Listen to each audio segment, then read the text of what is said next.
my mammals? This is Sister Sloth from the movie Ice Age, and we're about to do this new dance, the Continental Drift. It's time to get up on your feet. It's easy to do. Just follow me. Move it up. Do the shit. Take it back. And do the shit. Step left. Then drift. Step right. And then drift. Crisscross. And then the man-made. Crisscross. And then the man-made. Now jump. Wave your rump and walk it out like grand. Move it up. Do the shit. Take it back. And do the shit. Step left. Then drift. Step right. And then drift. Crisscross. And then the man-made. Crisscross. And then the man-made. Now jump. Wave your rump and walk it out like grand. Move it up. Do the shit. Take it back. And do the shit. Step left. Then drift. Step right. And then drift. Crisscross. And then the man-made. Crisscross. And then the man-made. Now jump. Wave your rump and walk it out like grand. Move it up. Do the shit. Take it back. And do the shit. Step left. Then drift. Step right. And then drift. Crisscross. And then the man-made. Crisscross. And then the man-made. Now jump. Wave your rump and walk it out like grand.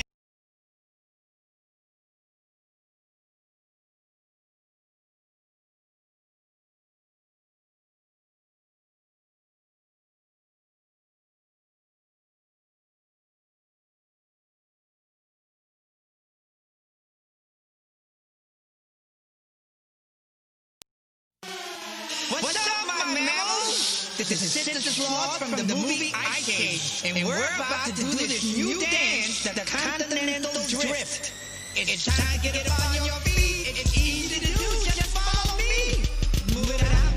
Do the shit. Take it back. And do the shit. Step left. Then drift. Step right. And then drift. Crisscross. And then the man-made. Crisscross. And then the man-made. Now jump. Wave your rump and walk it out like grand. Move it up. Do the shit. Take it back. And do the shit. Step left. Then drift. Step right. And then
So good afternoon once again. I welcome you all to the second part of our Inset Enhancement Webinar Training for Ocampo District TLE TVL teacher on the new normal modalities with the theme We Serve para sa Bata, para sa Bayan. Without further ado, let us welcome on the screen the first speaker for this afternoon, Sir Van Henrich.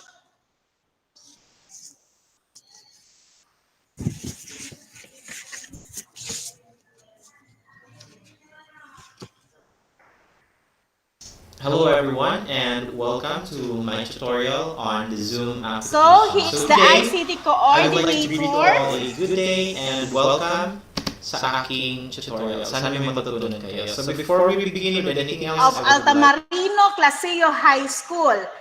So, let us welcome Sir Van Henrich Herno for his topic, Virtual Conferencing and Classroom Distance Learning using Zoom. is Van Henrich Bueno. I am an ICT teacher from Altamarino Clasio High School in Curitiba, Camarines Sur. So today I am tasked to teach you all about the Zoom application. So today we're gonna discover what the Zoom application, and we're gonna take a look at the different features that it has. Okay, so let's start with the different key features of the Zoom application. So the Zoom application is a video conferencing application. Same with Google Meets. Na kung saan pwede tayong magkaroon ng video conferencing online and virtually using our electronic devices, kagaya ng laptop at ang ating cellular phone. So ano yung pinagkaiba niya? Later I will discuss that to you, but for now, let's go to the key features of the Zoom application. So the Zoom application lets you attend simple online meetings to big video conferences. So lately, because of the pandemic, we're forced to use this different video conferencing application for us to be safe from the virus. Madalas natin ginagamit sa DepEd ay ang Google Meets because it is free and very easy to utilize. Okay? But the Zoom application has some different features that are very useful, lalo na sa ating online learning. So later on, I will discuss to you more on the difference between the Zoom and the Google Meets. So isa sa mga pinaka-difference nila is that the Zoom application cannot be used or you cannot host a meeting using your browser or your Google Chrome. So sa Google Meets naman, ang pinagkaiba niya is that when you want to create a meeting, you can just use your web browser or your Google Chrome para mag-create ng meeting at para makapag-start or makapasok sa isang video conferencing room using your Google Meets. But for the Zoom application, you have to download the application sa inyong laptop or sa inyong mobile phones para magamit mo siya. So yes, there is an installer that is needed. There is an application that needs to be installed, but don't worry, I'll guide you through with that, and it's very easy to do. And one of the other key features of the Zoom application is the screen sharing capabilities. Meron naman sa ibang video conferencing application, but the good side about the Zoom application is that it has better features that I will teach you later on, like the whiteboard sharing and using your polls and different stuff like that. And also, you can attend a limited number of meetings using the Zoom application, so there are no limits to that. And the active speaker view, wherein if the host is talking, he will have an active speaker view kung saan siya yung makikita ng mga participants. Or if I am a host, whoever I choose to have the active speaker view, for example, I am having class, and we're having some recitation or reporting. Kapag yung isang estudyante ay gusto kong mag-report or mag-recite, and I want the other students to see his screen or to see him, I can do that using the active speaker view. For the paid version of the Zoom application, there is a function of streaming your video conferences across different media platforms like YouTube and Facebook. But that's for the paid plans only. And also for the paid plan, there is an option to add a virtual background for your meeting. Okay? So now, let us discuss the different pros and cons of using the Zoom application. For the pros of using the Zoom application, it will allow you to use your live video chatting or the video conferencing. But the downside to that is that it needs a fast internet connection because the Zoom application is a high-definition video conferencing application. Ano ba ibig sabihin ng high-definition video conferencing? Ibig sabihin nun, mas malinaw at mas maganda o mas crisp yung video na makikita natin using the Zoom application. Hindi siya pixelated, meaning to say, high definition siya. At kapag high definition ng video conferencing, it will require faster internet. So dapat ang bilis internet connection nyo for you to be able to run a smooth connectivity using your Zoom application. So another pro of using the Zoom application is that it's very easy to use and very intuitive for scheduling your meeting. So scheduling a meeting is very easy using the Zoom application, and you can actually see doon sa application yung mga meetings na schedule mo na. So ahead of time, you can do that. You can schedule your meeting para hindi ka na magka-cram into copying or distributing the link and so on and so forth. So it's very intuitive and very easy to use. And also, it is compatible across different operating systems and across different devices. So pwede mo siyang gamitin sa Android phone, pwede mo rin siyang gamitin sa Apple phones, iOS phones, and sa inyong mga laptop. Okay? And of course, screen sharing can be made smoothly using the application. Okay. So ano ba yung mga downside? So kagaya ng nabanggit ko kanina, it requires faster internet connection, and there are some reports of having a less satisfactory quality for iOS or Apple users. And then there are also reports of some voice lags occurring during the video conferences. So this happens usually if you have a slow internet connection. So kagaya ng nabanggit ko kanina, you have to have your fast internet connection para mas smooth at mas maganda yung paggamit natin ng Zoom application. Pero syempre, since this is a high definition video conferencing application, yun yung maganda sa kanya kasi hindi siya pixelated and you can see clearly kung ano yung tinitingnan mo or ano yung pinapakita ng mga host or kung ano yung pinapakita ng participants sa video conferencing na yon. And then there are also reports of the Zoom mobile application not being as good as the website. So, sabi nila there are some lacking features on the mobile application as compared to the application that is being used in your laptops. So that is just very minimal, bearable naman siya, pero functional pa rin sa mga mobile phones natin, yung ating Zoom application.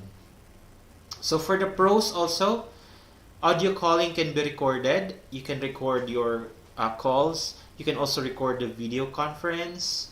And what I like the most about the Zoom application is that it's very easy to use and the interface is very simple. So the buttons are very understandable. Kung may hahanapin kang function, it is very easy to find it because the interface is very simple and very understandable.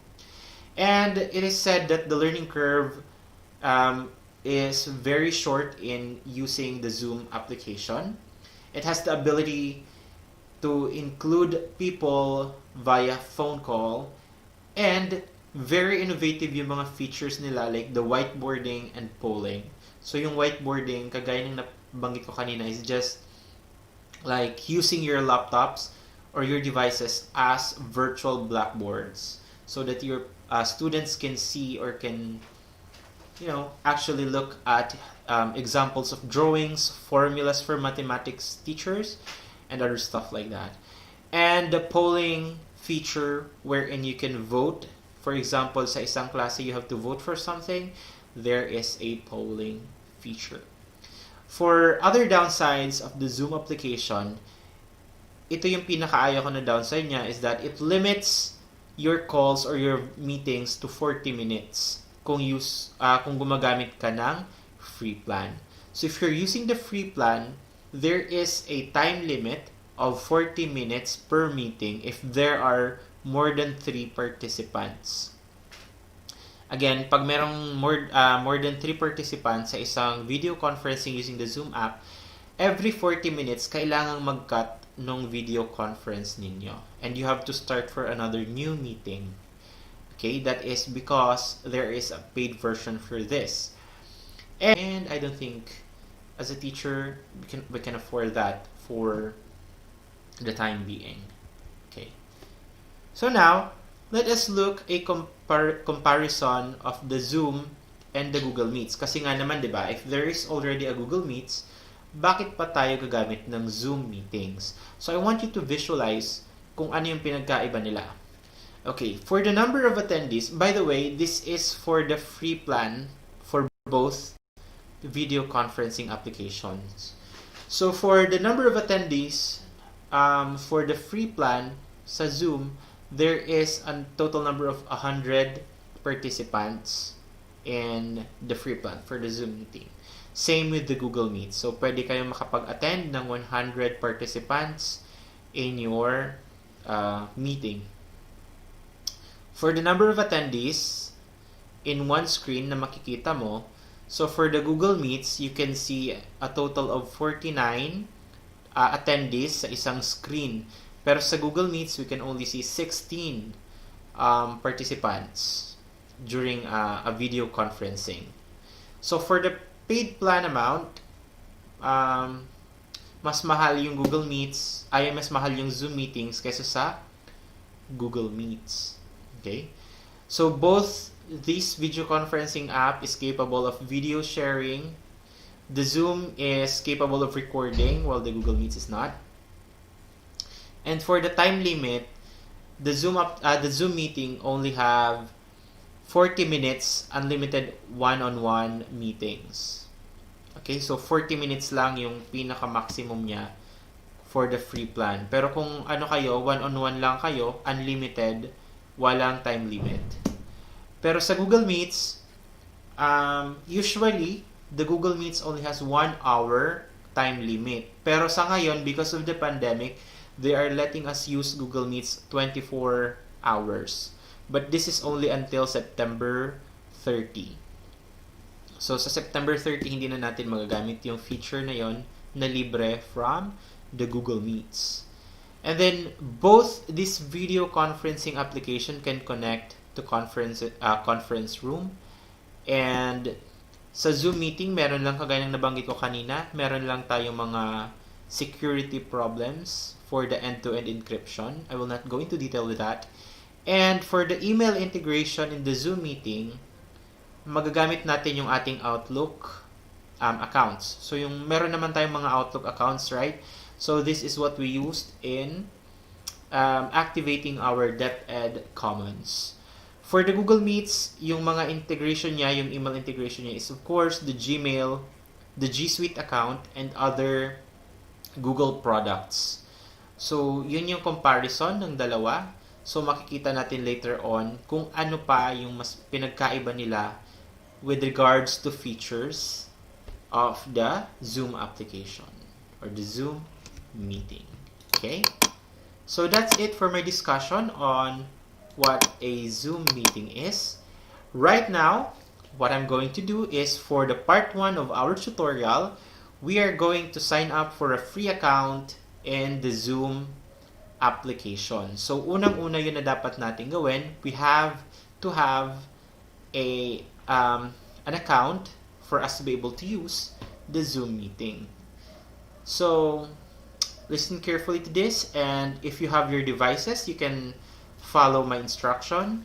So what you're gonna need, of course, is your laptop and an internet connection. Or you can also use your mobile phones. Pero mas maganda siguro kung dito na muna tayo sa ating computer or sa ating mga laptop. Later on, I will teach you how to do that on your mobile phones. So for now, I think you already have your devices with you and your internet connection is already set up. So let us start with the first step, which is signing up for a free account in your Google Meets. In your Zoom application. I'm sorry. So the first thing that you want to do is you want to open your you have to open your browser or your Google Chrome for you to be able to do that. Okay, so I'm going to give you time. So first you have to open your web browsers.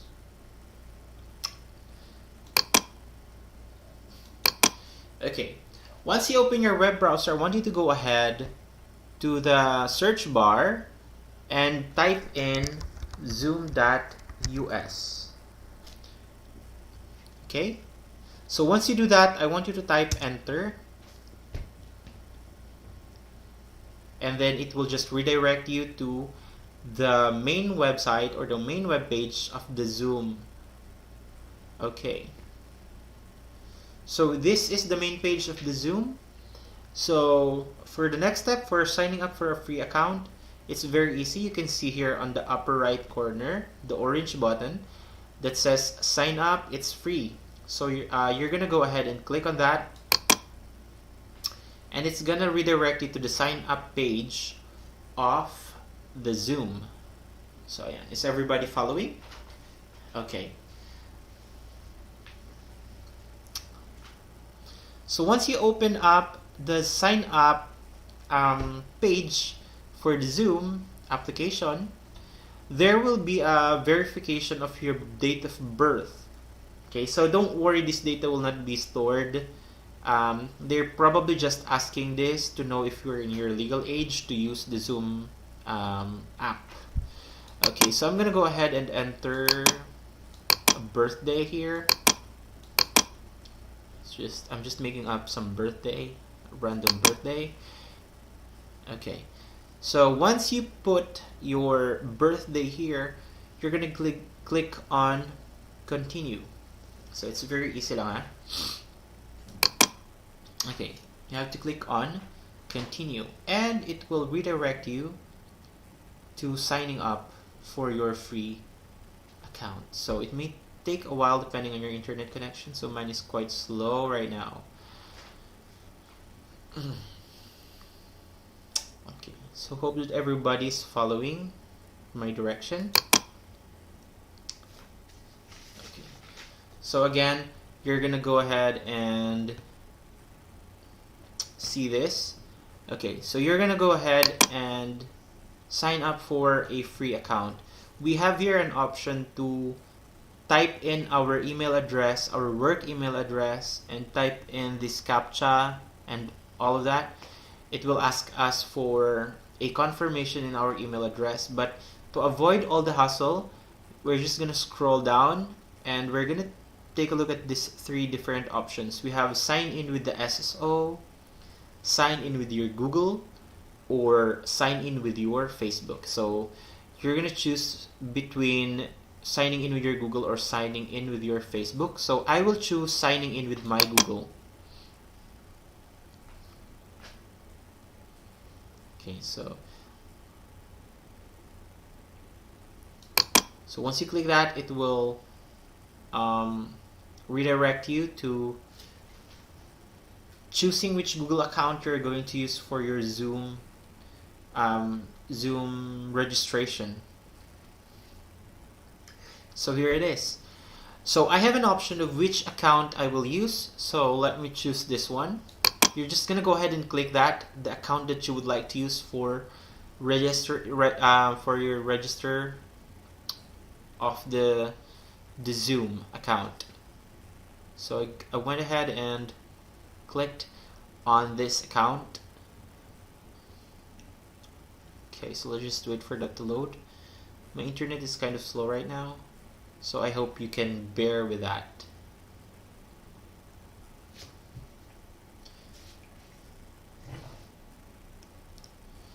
Okay.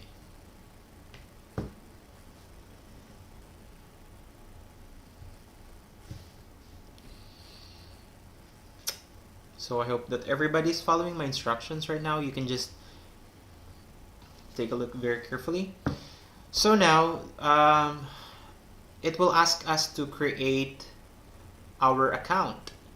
So there you go. You already have your account here ready for creation. You're just gonna go ahead and click on that button right here, the create account button, and automatically you will have your very own Zoom account. So this Zoom account will be used for your conferences. So without this, you cannot host a meeting. So it's very important for us to do this. Okay, so I hope that everybody followed my instruction. So let me just repeat that instruction. You're gonna go ahead, go to your browser, and you're gonna type in the search bar zoom.us. Okay, and then it will redirect you to the main web page of the Zoom, and then you're gonna go ahead and just sign up and follow all of the rest. Okay, so that's it. I'm not gonna go through with that anymore. So this is your Zoom account, and now you have your Zoom account, and that's very easy for the first step in our tutorial. So later on, for the next step, I will be giving you instruction on how to download the Zoom application to your device, to your laptop. Okay, so I hope that everybody now have already created their very own Zoom account. Okay, so now this is my Zoom account.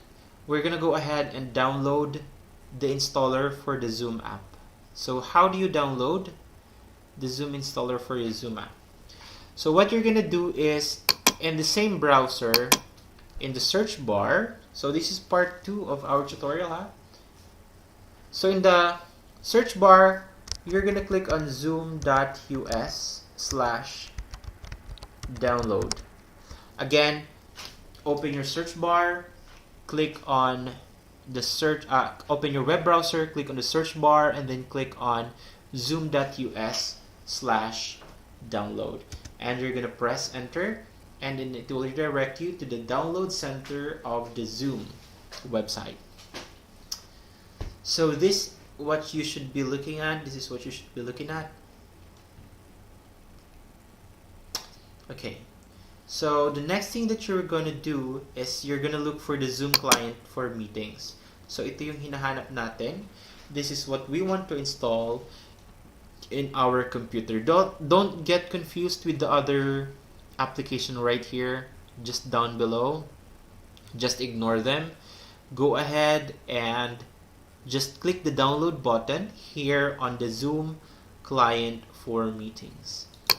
So once you click the download button, it will prompt you to save the installer on your chosen folder kung saan nyo siya gustong i-save. So I will be saving it in my desktop. As you can see, I already have one here. But for the sake of you seeing how to do it, I'll show you guys. So what you want to do is to click on the save button, and then it will automatically download the installer for your Zoom. Okay, so again, just go to your browser, encode zoom.us/download, and then once you press enter on that, the download center will be here. It will appear. You will be redirected to it, and then what you want to do is to click on the Zoom client for meetings download button just right here below. Okay, so ito yon, yung nasa pinaka-tuktok. So you want to click on that. Your computer will prompt you to save the installer, and just click save on your chosen folder. So once you do that, I want you to go ahead kung saan nyo na-save yung inyong installer. So for me, I saved it in my desktop. I'm gonna go ahead and look for my installer. There it is. So it should look like this. So the installer should look like this. It's the button or the logo for the Zoom app. So for you to install the Zoom app, it's very easy. You're just gonna open it. This morning, double click, and then it will prompt you to run the Zoom app installer. So you go ahead and click on that. Okay, so hanapin nyo lang ito again. You click on that, and then you press run. Once you do that, it will initialize the Zoom installer, and as you can see, mine is already installing. So later on, I can use the Zoom app. It's very easy. Can everybody follow my instruction? So sana hindi kayo naguguluhan ha. Napakadali lang naman itong gawin. Okay. So pag na-download mo siya, hanapin mo lang yung installer kung saan mo siya na folder nilagay. For me, it was on the desktop. And install mo lang siya. Okay. So my Zoom application is already done installing, and I can see it here right now. Minimize lang natin yan so that you can see it clearly. So after installing, using your installer, after installing, this is what you should see. This is the cloud meetings for the Zoom. This is the main application. Of course, the first thing that we're gonna do once we downloaded it is to sign in using the account na ginamit natin kanina for registering ng ating Zoom account. So what you want to do is you're gonna go ahead and click on the sign in button. Again, you can see that there are two options: entering your email and your password, or this one. So I will choose this one since ito yung ginawa natin kanina. You're just gonna go and click on sign in with Google kasi ito yung ginamit ko kanina. If you used your Facebook account, ito yung pipindutin mo. So for me, this is what I did. I'm gonna click sign in with Google. It will open my browser, and then it will help me sign in for my account. So once you've already signed in, napakadali na lang gamitin ng ating Zoom application. Ayan. So ito yung lalabas. So syempre, yung i-click mo ay yung ginamit mong account sa pag-register kanina. So this is what I used. So this will be the one that I will be clicking. And automatically, yung browser na yung gagawa ng lahat. So it's very easy lang.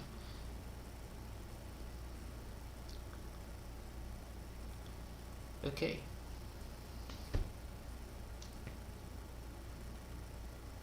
So let's wait for that.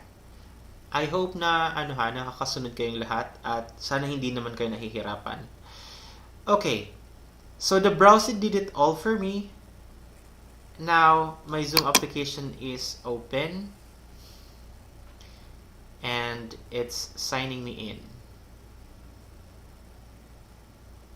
Okay, let's just wait for that to load. Okay, so this is the Zoom application now that my account has already been signed in. As you can see, kanina nabanggit ko, the interface is very user-friendly, very easy to look at, hindi siya mahirap, hindi siya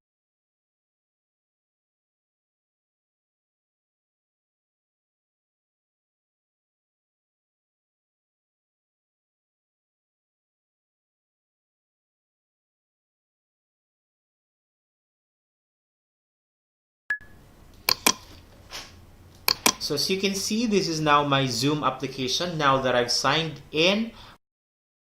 As I've said earlier, it is very user-friendly and very easy to use lang yung ating Zoom account. Yung Zoom boss.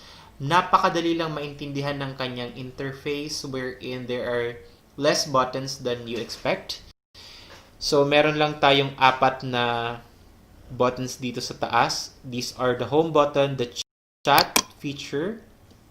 Dito kayo pwede mag-usap ng mga contacts mo sa Zoom. And of course, the meetings, kung saan makikita mo yung iyong upcoming meetings and yung mga recorded na meetings mo. And of course, your contacts. So let's go back to home. For the next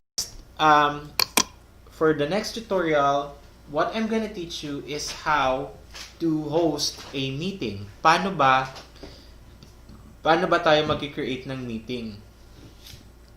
Napakadali lang po niyan. What you want to do is to push button just right here. Once you do that, it will automatically open your Zoom. Okay. So the first thing that it will ask you is to join with your computer audio. So para hindi na siya mangyari in the future, you're gonna go ahead and click here sa baba, yung automatically join your audio by computer when joining a meeting. So click lang natin to, join with computer audio. So now I am using my computer audio.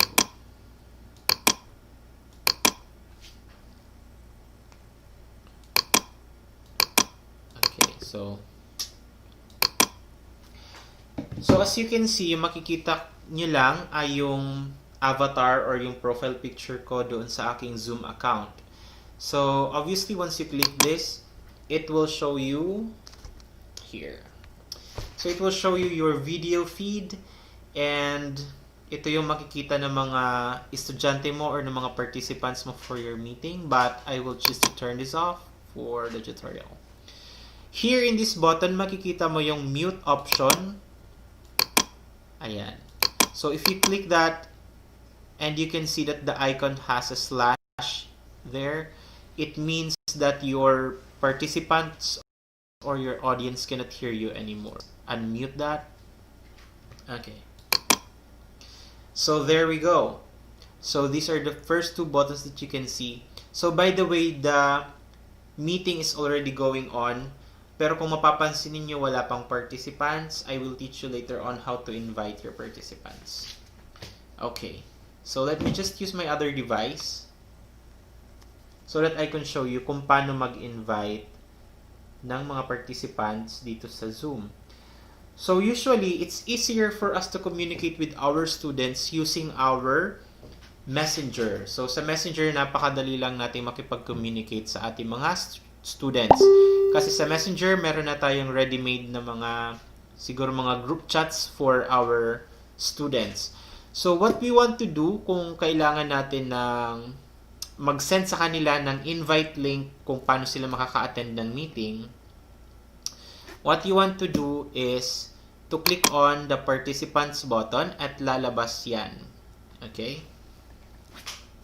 Okay. So, what you want to do is you want to click on the invite button right here below. Once you click that, lalabas to, asking you to invite people to join your meeting which has a meeting ID of 72933665976. So, ito yung meeting ID nyo. At ito yung meeting passcode. Makikita nyo naman yan sa baba. So, what you want to do is click on the copy invite link. At sasabihin dyan, invite link has already been copied to your clipboard. Let's do that again. Ayan, mababasa nyo yan dyan. Yung invite link nyo daw ay nakopy na sa inyong clipboard. So, what do you want to do with that with that invite link? So, I want you to go, syempre, to your browser. Syempre, kung may mga group chats na kayo with your students, you're gonna go ahead and open those group chats. So, for example, ito yung group chat na gusto kong mag-attend for my meeting. Of course, what we want to do is to send them the link using that. And then they can just click on their link para makasunod doon sa invite mo. Ano po? So for example,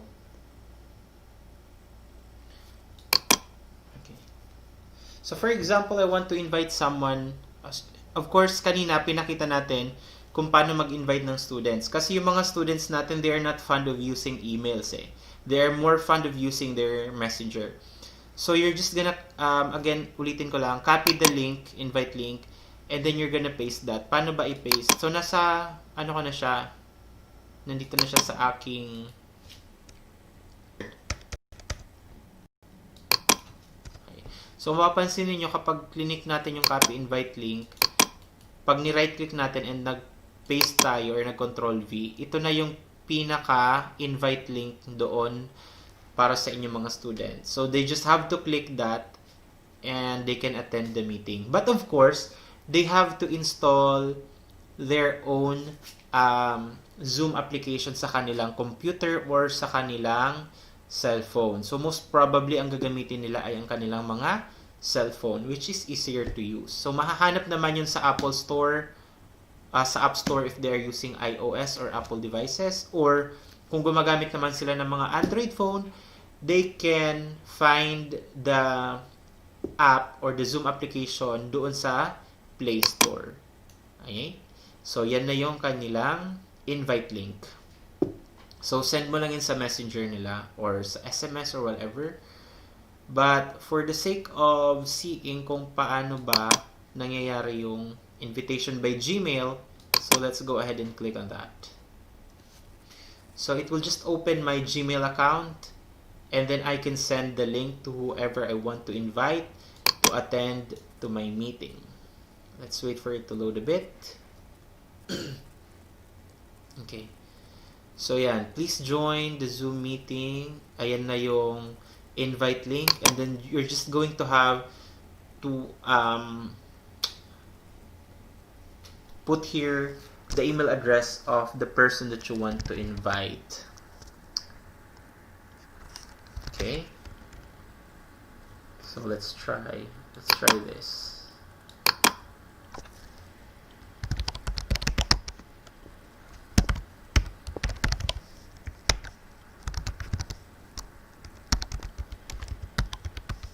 Okay, so I'm just going to invite myself.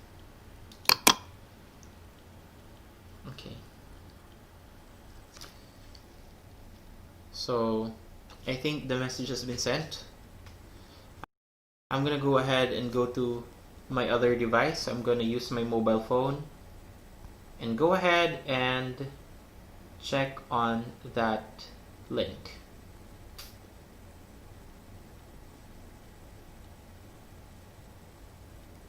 Okay, so I already received the invitation.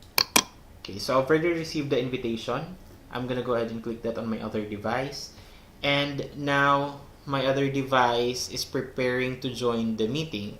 So you can see here in my other device na pending pa yung pag-join nitong device na to doon sa meeting dito sa aking computer. Bakit kaya ganon? It's because, as you can see, this computer as a host, meron tayong tinatawag na waiting room kung saan yung other device ko or yung participant ko ay kailangan kong i-approve or kailangan kong i-admit para makapasok siya doon sa meeting. So, I'll just admit this device. Okay. So, let's wait. So, there you have it. Okay, let's just wait for that.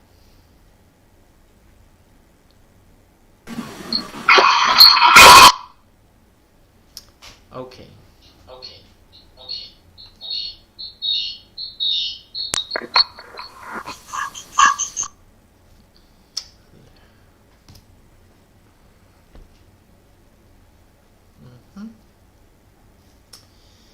So, there it is. Ayan, dito tayo. Ayan. So, there are now 2 participants in this meeting. Ayan. Ayan. So, there are now 2 participants in this meeting, as you can see. Pero,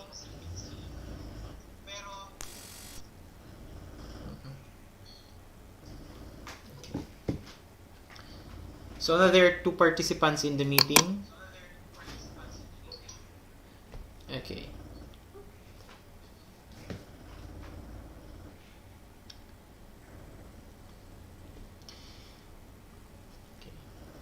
Let's just turn it off already. Okay.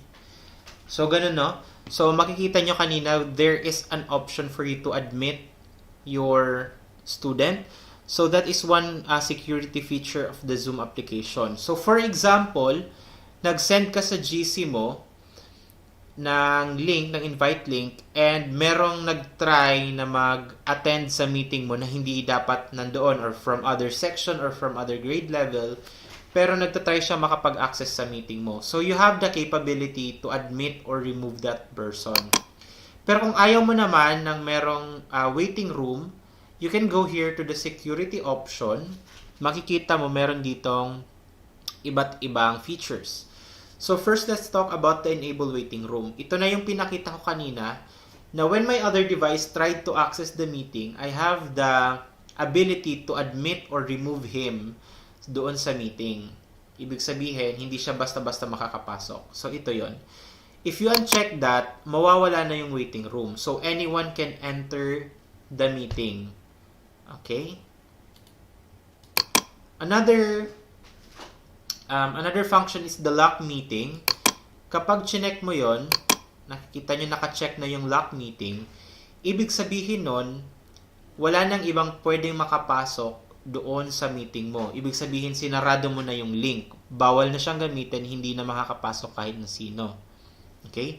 So, ginagamit natin to kapag nakita natin na kumpleto na lahat ng ating participants doon sa meeting na ginaganap natin. So, for example, you only have 25 students or 30 students at nakita mong lahat sila ay naka-attend na sa meeting, pwede mo na itong i-lock so that no one else can access your conference or your meeting. So, ayun yung dalawang security option. And then here sa baba, makikita natin merong option to allow the participants to do the following. First, you can allow your participant to share their screen. So, pwede nating makita or halimbawa naka-check yan, halimbawa naka-check ito, any moment, our students or our participants can show whatever they are doing on screen. Okay? So, mas maganda kung hindi natin yun i-allow kasi there might be some students na mga pilyo or makukulit, they might show unnecessary screen sharing options. So, mas maganda na kung hindi yan naka-check. I-check lang natin yan during, for example, there are reportings or discussions na gaganapin kung saan yung mga estudyante mo yung magsasalita or meron silang ipapakitang PowerPoint presentation, you can allow them to have their screen sharing. And also, you have the option for the chat. Ito yung option na kung hahayaan mo ba yung mga participants mo na mag-chat or hindi. Okay? And then, renaming. So, they have the option to rename themselves. So, ganito po yan, For me, I have the option to rename myself or to edit my profile. So, yung mga students natin, mahilig silang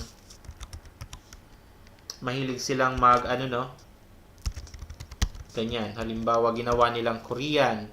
So, our students are fond of doing that.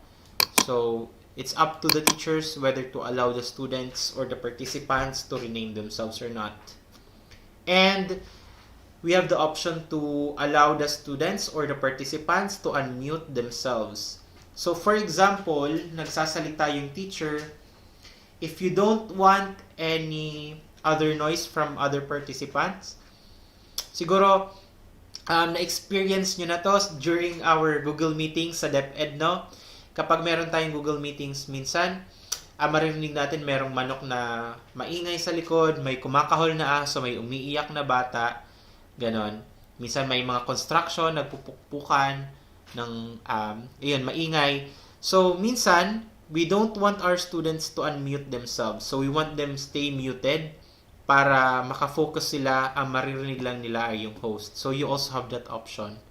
So, you have the choice kung alin dito yung i-allow mo at hindi, and you have also the choice to lock the meeting or to enable a waiting room for your participants. Okay. So, already taught you how to invite the participants for your meeting and also how to manage your participants. And the next thing that I'm going to teach you is the screen recording option. So, for the screen recording option, ang maganda dito, halimbawa, you click the screen recording option, makikita mo dito sa baba kung ano yung mga iba't ibang window na nakabukas or mga application na nakabukas mo. So, for example, I want to show a PowerPoint presentation. I-click ko lang tong PowerPoint and then I'm gonna share it to the screen. And what the students can see is this. Kung ano nakikita nyo, ito din yung makikita ng ating mga students. So, if you want to present a PowerPoint presentation, you just go ahead and do it as usual. So, this is what they can see. So, you can start presenting. So, for example, meron kang mga dinidiscuss using the PowerPoint, you can do that. If you want to stop sharing your screen, makikita mo naman dito sa taas, meron siyang stop share. So, yun. Titigil na siya. So, ito ulit yung makikita nila, yung mukha mo using your camera. Okay. So, ganun lang siya. So, for example naman, I want to use the whiteboard. So, this is the feature na maganda dito. So, if I share the whiteboard, this is what they will see. Okay, tabi lang natin ito ng konti. So, this is what they will see. So, for example, ikaw ay math teacher and there are equations that you want your students to learn, you can always use this whiteboard screen sharing option. Napakaganda nito. For example, you have an equation for your students that you want to teach. Pwede mo siyang gamitin. Ayan. So, napakaganda niyan. So, there are options here. Ayan. Pwede ka rin mag-add ng text.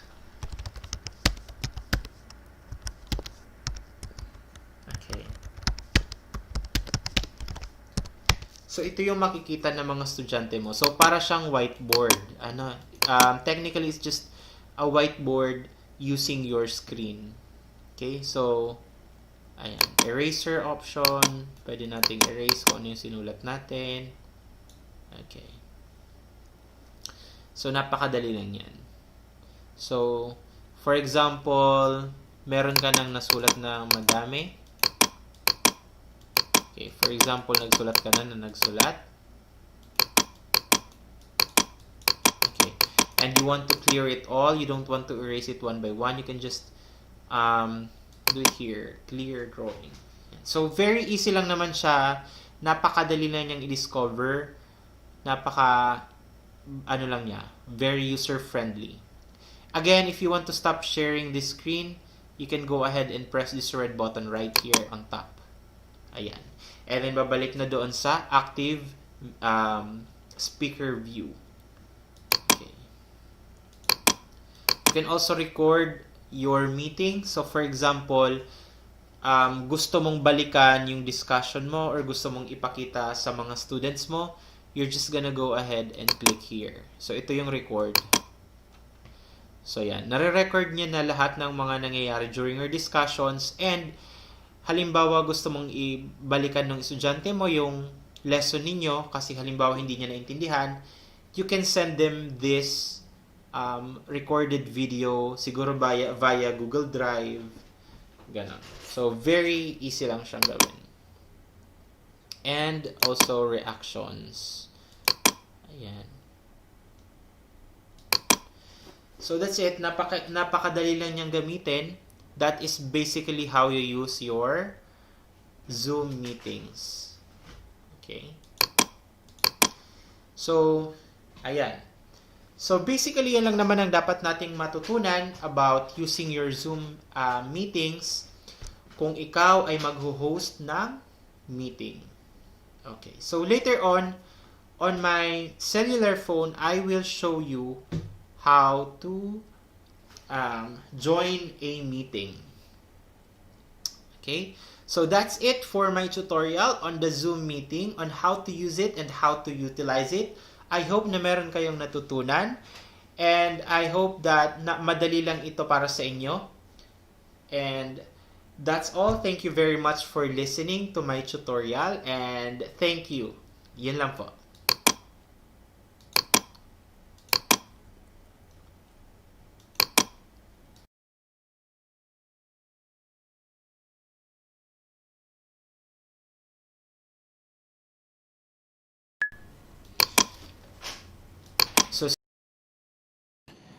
Hello and welcome back to my tutorial on how to use your Zoom application in your Android phones. So, ito din ay napakadali. It's very easy. Walang kahirap-hirap.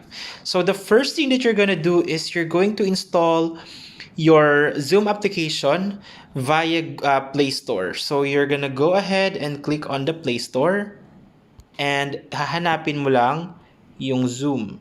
So, type in your Zoom and then press enter. Okay. So, makikita nyo sa pinakataas niya yung Zoom Cloud Meetings. So, you're gonna go ahead and install that. And let's wait for it to be installed.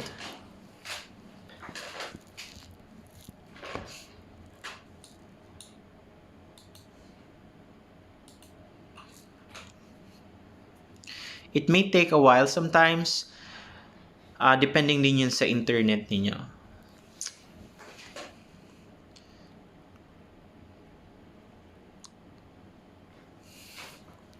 Okay, so it's about to be finished.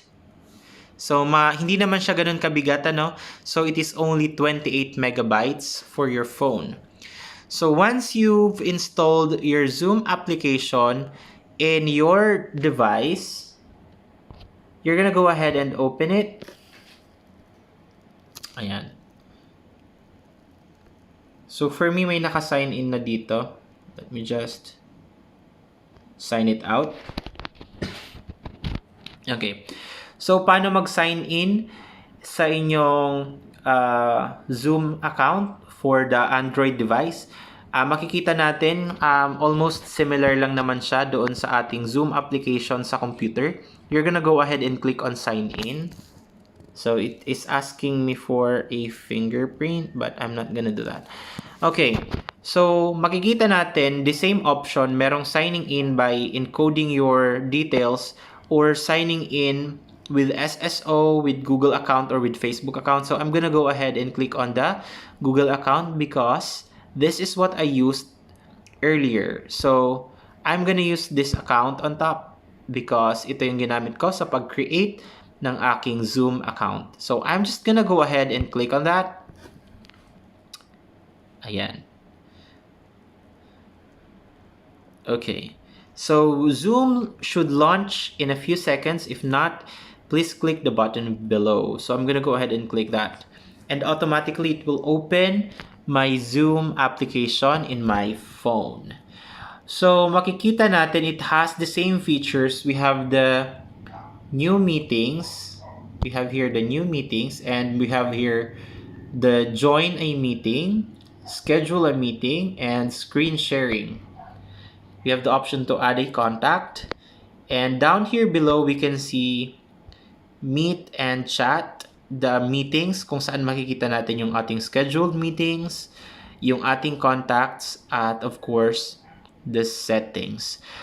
Now, the same lang naman siya with our application sa computer. If you want to start a meeting, you're gonna go ahead and click here, and it will ask you to start a meeting with video on and using your personal ID or PMI. So you're gonna go ahead and start a meeting.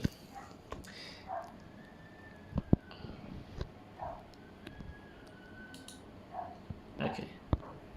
So let me just start again. Start meeting. So it's connecting to the internet, as you can see.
Oh, because of the Yun na po, ma'am. technical error, we will not be with Ma'am Gigi for this afternoon. So let's go now to our next speaker. We will not be with Ma'am Gigi for this afternoon. So let's go now to our next speaker.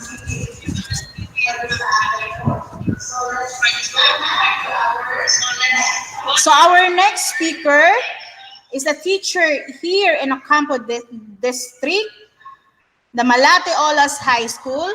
She is also the ICT coordinator of the same school. She's none other than Ma'am Sharon Baita.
My dynamic respect to our public schools district supervisor, Dr. Lourdes Arnopre, to our division TLE TVL coordinator in home economics, Dr. Lalaine B. Fabricante, the principal of Ocampo National High School, Sir Wilhelm A. Prila, the principal of Hanawan National High School, Sir Leo B. Bulalin, the principal of Malati Olos High School, Madam Marilyn M. Ligon. Shout out po pala sa principal ko sa Calabanga National High School, Sir Edmundo B. Aladano, department heads, coordinators, participants, friends, ladies and gentlemen, good afternoon. Let's talk about the parts of self-learning modules. Now that we are looking forward to the blended learning modality, whether we provide the online distance learning, the online modular, and the hard copy modular learning. So, ano nga po pala ang module? Module, it is a very familiar to us teachers right now. Do you believe that? Module is a must-have to be provided to learners. Yes, of course. So you must be wondering, what are the module must-have? A must-have object is something that many people want to own. We all know that a module can be defined as a unit, a chapter, a topic, or segment of instruction. It is a standard unit or instructional section of your course that is a self-contained or chunk of instruction. First, consider the learning context. Malaki pong katanungan. Do they have internet connection at home? Alam naman po natin na hindi po lahat ng learners ay mayroong internet connection, lalo na po sa kanilang mga bahay. Pero yung iba, meron din po. Sabi dyan, if yes, then you can send them the soft copy of the module online and even directly provide them the instruction right away.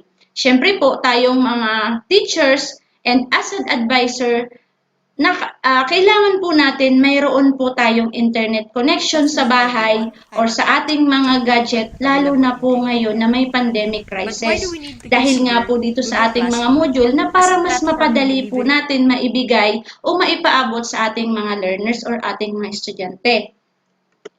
If they don't have internet connection, then you can send them the printed copy of the module and find a way to connect with the learner even through text or call through her or his mobile phone. Karamihan po sa ating mga learners, may mga cellphone din po sila. Pero karamihan po dyan ay free data lang po yung tinatawag nila. Wala po talaga sila yung internet connection talagang tulad po sa ating mga teacher na mayroon tayong mga wifi. Talaga pong nagpapakabit tayo ng wifi or internet connection. Karamihan po sa mga estudyante po natin, lalo na po yung mga nakatira sa mga remote area, nakaka-afford po sila ng cellphone, pero po, karamihan po ay free data lang. Kaya mas gusto po nila yung mga printed na modular. Pwede po tayong mag-print nun. Sa ngayon po, yun po ang mga ginagawa natin. At lahat po tayong advisor, class advisor, mga teachers, nagpiprint po tayo ng module para po maipaabot natin sa ating mga estudyante. Pero po, sabi ko nga po kanina, kung yung may mga GC po tayo o tinatawag nating group chat para sa ating mga estudyante sa buong klase natin, pwede po natin ipaabot sa kanila through text ang kanilang mga topic or ang kanilang lesson po sa kanilang module. Meron po tayo ditong mga memorandum.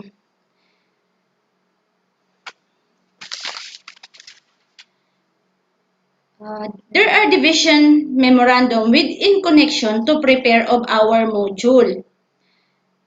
about granting of service credits to teachers and compensatory time off to non-teaching personnel involved in the development of daily lesson plan. Meron po tayo ditong division memorandum na kung saan binibigyan po ng service credit yung mga teachers or mga personnel po na involved sa pag-develop ng ating daily lesson plan para makabuo po tayo ng module. The next following slide po, ito po yung Division Memorandum number 123 Series of 2020, the Development of Learning Resource Materials or LRMs in Technology and Livelihood Education and Technical Vocational Livelihood or TLE-TVL. Ito po yung mga session plan, lesson plan, writing, self-learning, writing, at andito din po sa division memo na to yung kung sino po yung mga writers. Sino po yung mga teachers na mga writers natin, ano po yung mga school nila, at yung coverage po nila, at yung task po nila na gagawin nila na module.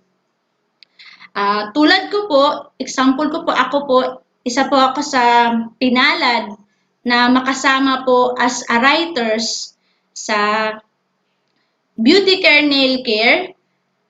Ang akin pong coverage ko po, ang cover po ng aking module ay ang Beauty Care Nail Care Grade 7, Grade 8 at Grade 9. Pati po ngayon, tinatapos na rin po namin yung sa senior high school na module na hairdressing. Ano po?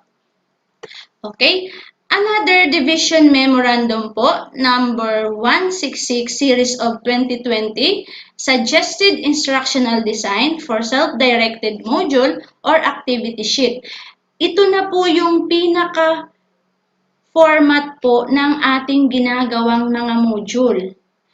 Yan pong mga tinatawag nating self-learning module, ito na po yung dapat nyong basihan.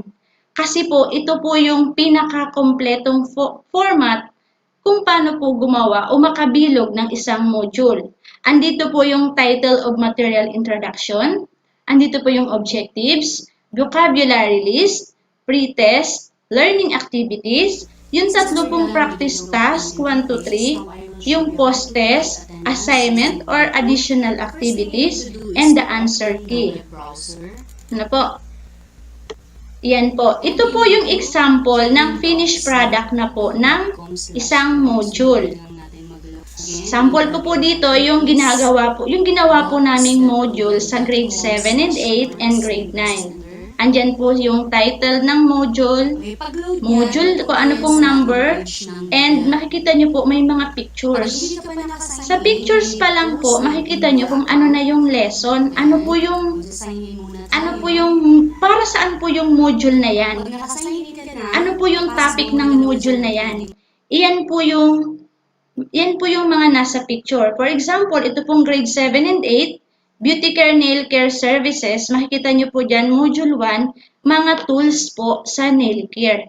Kaya ibig sabihin po, yung module na yan ay for tools, implements, or materials po sa Beauty Care Nail Care.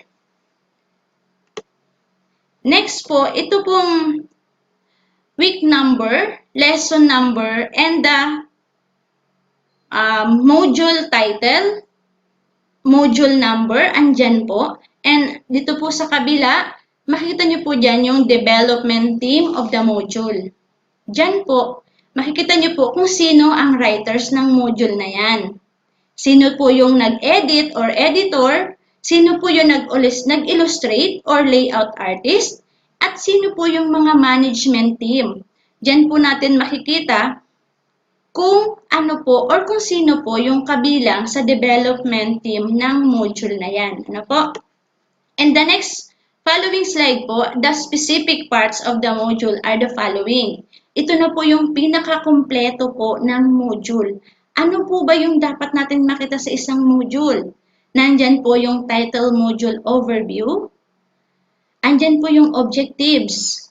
Andyan po si vocabulary list, si pre-test, what's new, discover, Ano po? And then what is it or self-check? What's more or enrichment activity? What I have learned or remember. What I can do, performance task.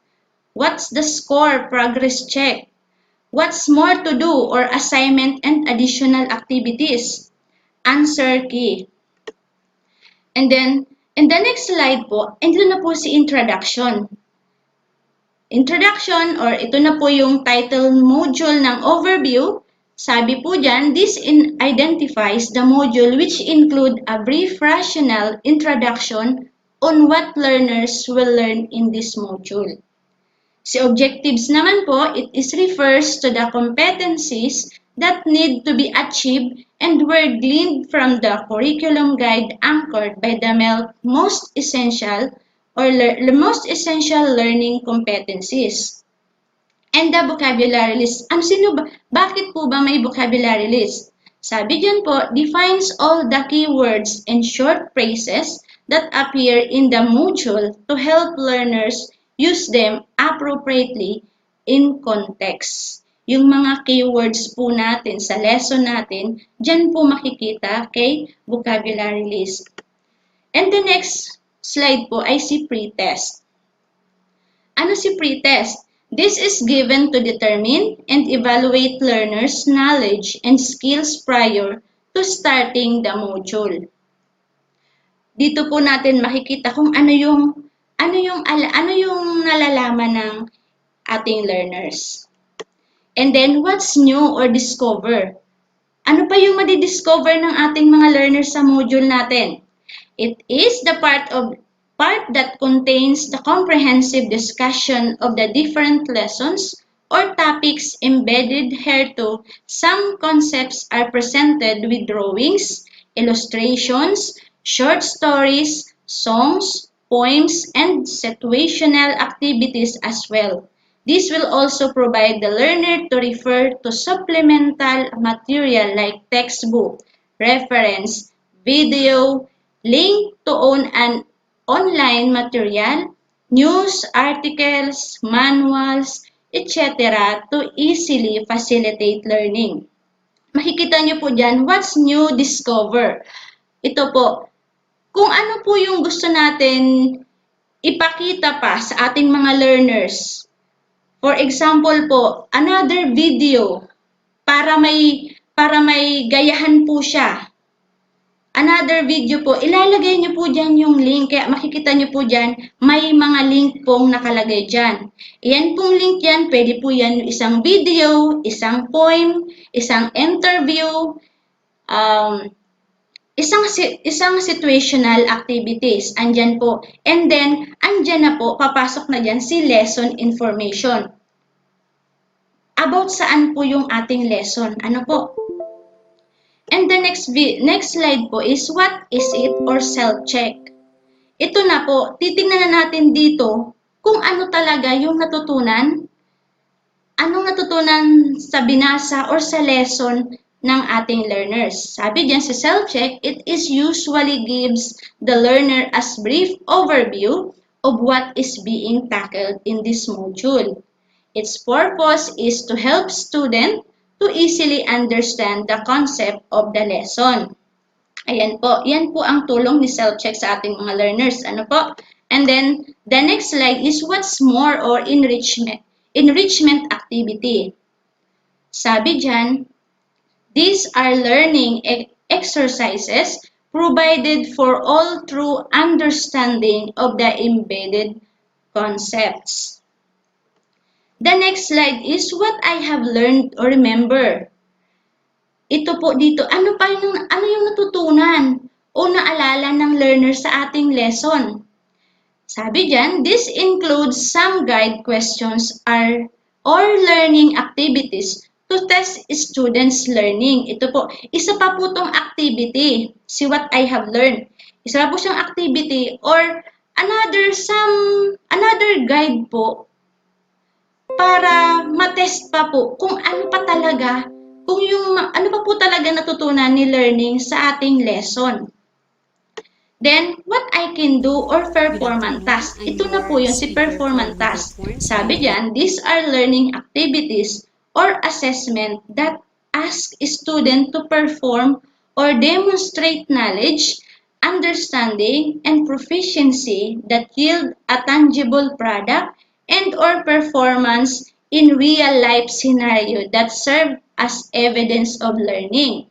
Si performance task po, karamihan, mga ano po ito po yung actual na ginagawa ng estudyante. Sa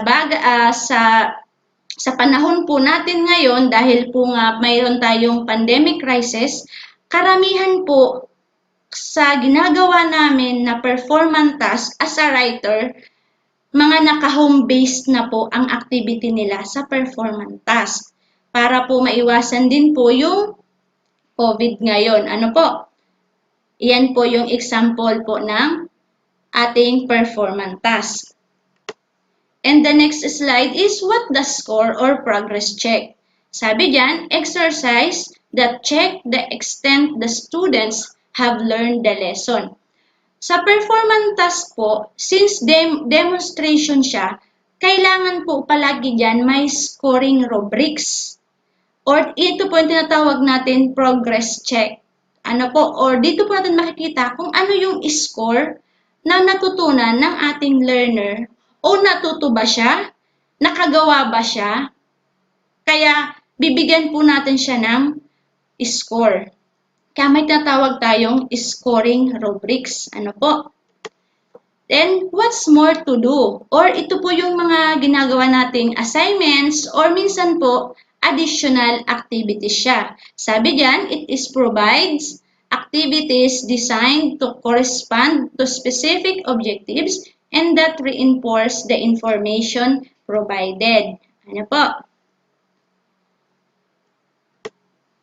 Next slide is the answer key. Bakit may answer key? Ano ang purpose ng answer key? Sabi diyan, provides the key for all the activities in each module. Yun po, nilalagyan po natin ng answer key ang mga module kasi sinasabi nga po natin na self-learning module. Pero po, mas maganda rin po naman na honest po ang ating mga learners para po makita po natin or makita rin po nila sa sarili nila kung ano talaga yung natutunan nila, saan sila pumasa, saan sila bumagsak. Ano po? Kaya may answer key tayong tinatawag sa ating mga module. Para po makita po nila or sila po mismo ma-assess po nila yung kanilang natutunan. Okay, then references. Bakit po may references dyan sa baba ni answer key? Importante po si references dahil po kung saan po tayo nakakuha ng ideya o saan po natin nakuha yung mga information ng ating module, mas maganda po na ilalagay nyo siya as a references para po makita po ng ating mga learners na ito pala galing dito sa librong to or ito palang mga picture na to ay galing sa internet or videos or presentation, kaya din ilalagay din po natin yung mga link ng ating mga nakuha sa internet or sa mga online natin. Ano po?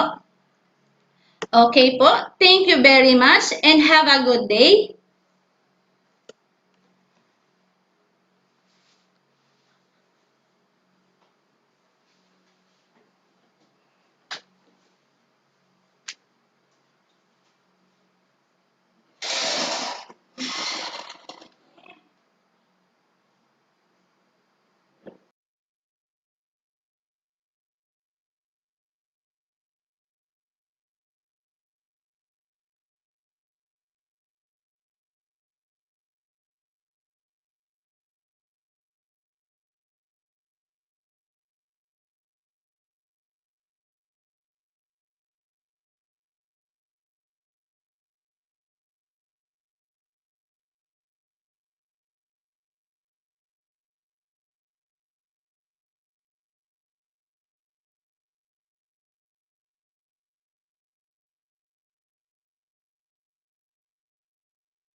Okay.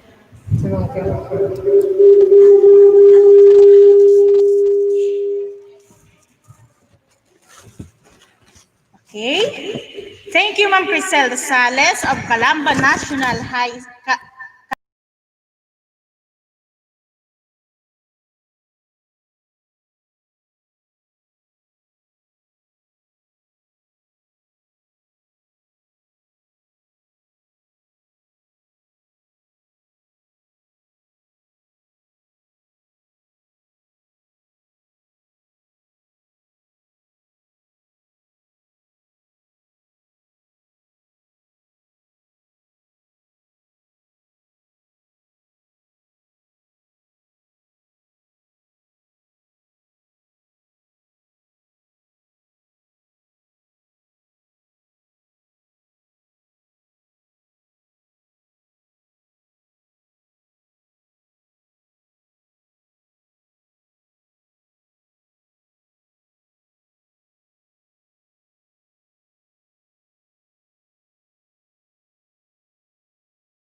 Sige, punta naman.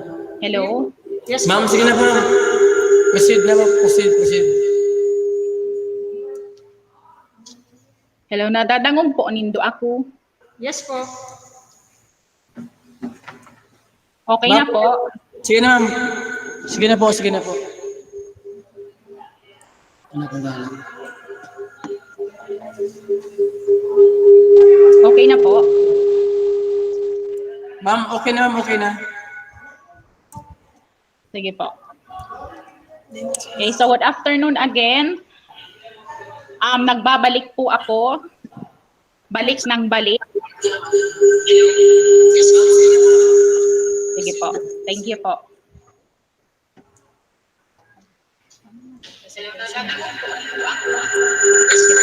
So my topic this afternoon is about on how to use Google Meet and virtual presentation and PPT, virtual conferences and PPT presentations.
Okay,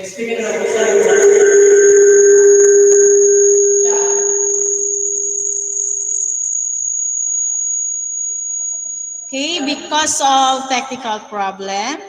Let's move on to Ma'am Cristina Prisnosa with her topic, Wondershare Quiz Creator Installation and Application.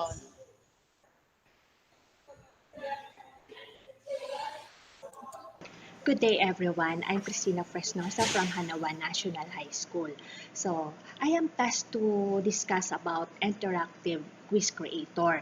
Actually po, kasama na ito doon sa una nating webinar sa division. Kaya para po sa iba, mag-serve na lang po itong refresher. So, sa ngayon po, since hindi po permitted ang face-to-face, so kailangan natin sa subject natin, kailangan natin from time to time virtual interaction with our students. Kasi diba, skills ang pinag-aaralan natin. So, how we're going to assess hindi natin nakikita. So, kung yung modular naman in the long run, pwede po masabi natin magiging boring sa mga estudyante, lalo pa skills nga ang pinag-aaralan natin. So, we're going to make the subject more exciting and interesting by, of course, having this kind of activity, yung quiz, interactive quiz. Ano po? So, ang mga estudyante natin sa ngayon ay mahilig mag-explore. Dali mag-explore, kaya napakabilis lang para sa kanila ito. Sa atin naman mga teachers, sa una siguro medyo may hirapan tayo kasi kung yung hindi pa talaga alam, magkakapa tayo. Pero sa kasanayan po, pag nakasanayan natin, magiging madali lang po. Okay, so for now po, my topic is about Wondershare Quiz Creator.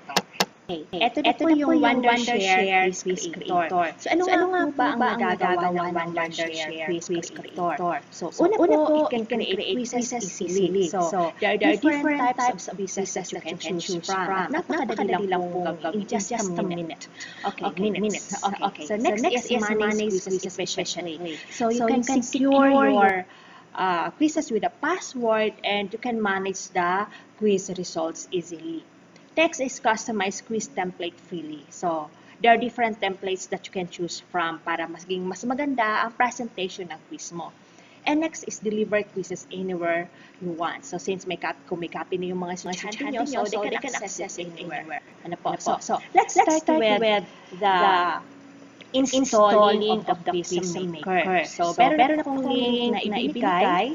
Meron akong link na ibigay. So, hahanapin niyo po yun. You just click the link, yung Google Drive, and you're going to install the Wondershare Quiz Creator. So, ito po, kung nakita nyo, meron siyang Wondershare Quiz Creator, yung application, yung natin, i-install natin. At meron tayong license key. If in case humingi ng license key yung quiz creator natin, so you're just going to enter whatever nandun sa Wondershare license key. Yan po, yung Gmail, at ito po yung code. Ano po, para madali po kung hindi po kayo nakadiretso. Since po kasi sa akin, meron na sa akin naka-download, so ipapakita ko pa rin po sa inyo kung paano mag-install rather.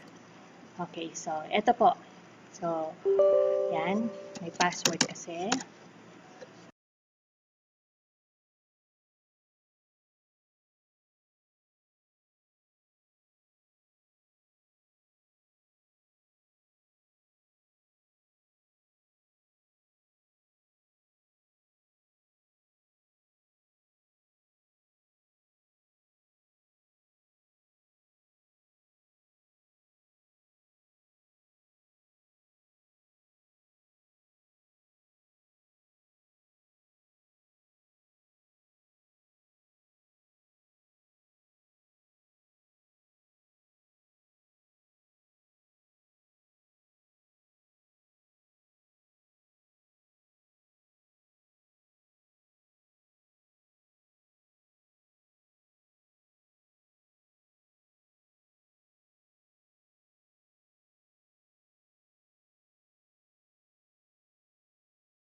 Right, yun na po yun. So, alisin na natin itong background.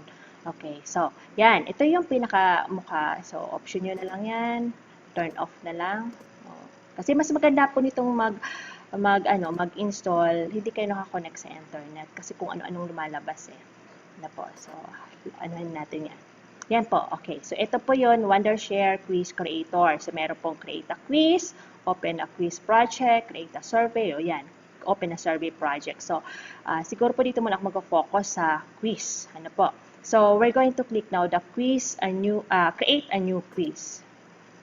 Okay, yan po. So, mag-create na tayo ng quizzes. So, yan po.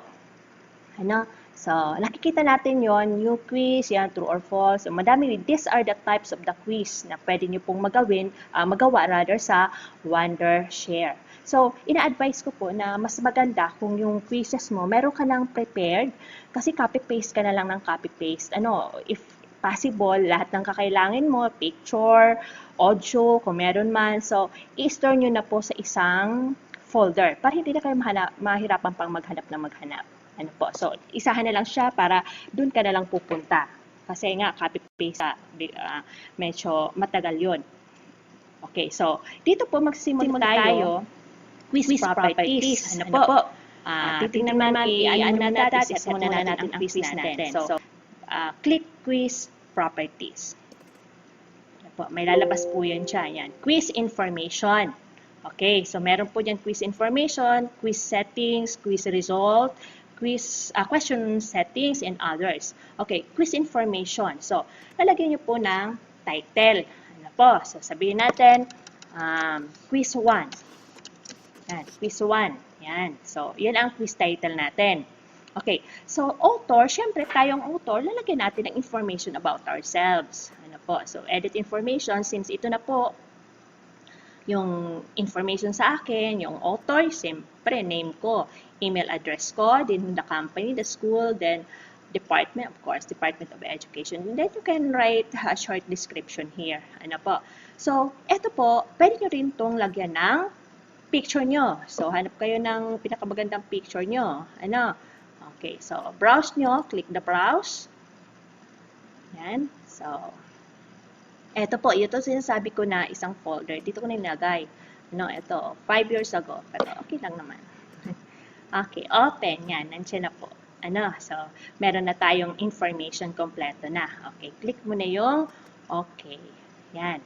So, dito po, sa introduction, kailangan maglagay ka ito kasi may nalagay na ako before pa. So, yung introduction, pwede ka maglagay dito. Pwede nga mahaba kung anong gusto mo pang mag-sermon ka pa sa estudyante, kung ano pang gusto mong ilagay sa kanila before they take the quiz. So, pwede pang lagyan yung mga quotes kung ano pang gusto nyo. So, yun. Pwede nyo pong lagyan yan. Then, you can change the font. Yan. So, you can, yan. Okay. Font sizes pala, yung font size. Okay. Then, you can set it as a bold, italic, underline. Yan. Gusto nyo lagyan ng kulay. Okay, pwede nyo lagyan ng kulay. Just click OK. Yan, may kulay na siya. Pink. Right. So, ngayon po, dito, pwede mo rin siya nang iset ang 8. Syempre, mas maganda, sabi nga natin, interactive at magiging interesting sa mga bata. So, kailangan din medyo meron silang sound na maririnig. So, lagyan natin ng 8. Okay, sa 8, ito po yun. So, 8, time, loop, play automatically. Gusto ko play automatically para magulat agad sila. Ganon. Okay, so, ito po, may 3 dito. So, kung meron kang nakasave na 8. Before, pag gumawa ka ng 8, na-save mo na, so you can insert here. At ito rin, pwede ka ng recording. Yung gusto mo talaga yung boses mo, gusto mong boses mo maririnig mga bata, since boses mo na nga lang yung maririnig, di ba? Kasi wala tayong face-to-face, so pwede ka mag-record. At pwede rin yung voice na recorded dito ng application. So, tingnan muna natin itong voice na recorded. So, click natin OK.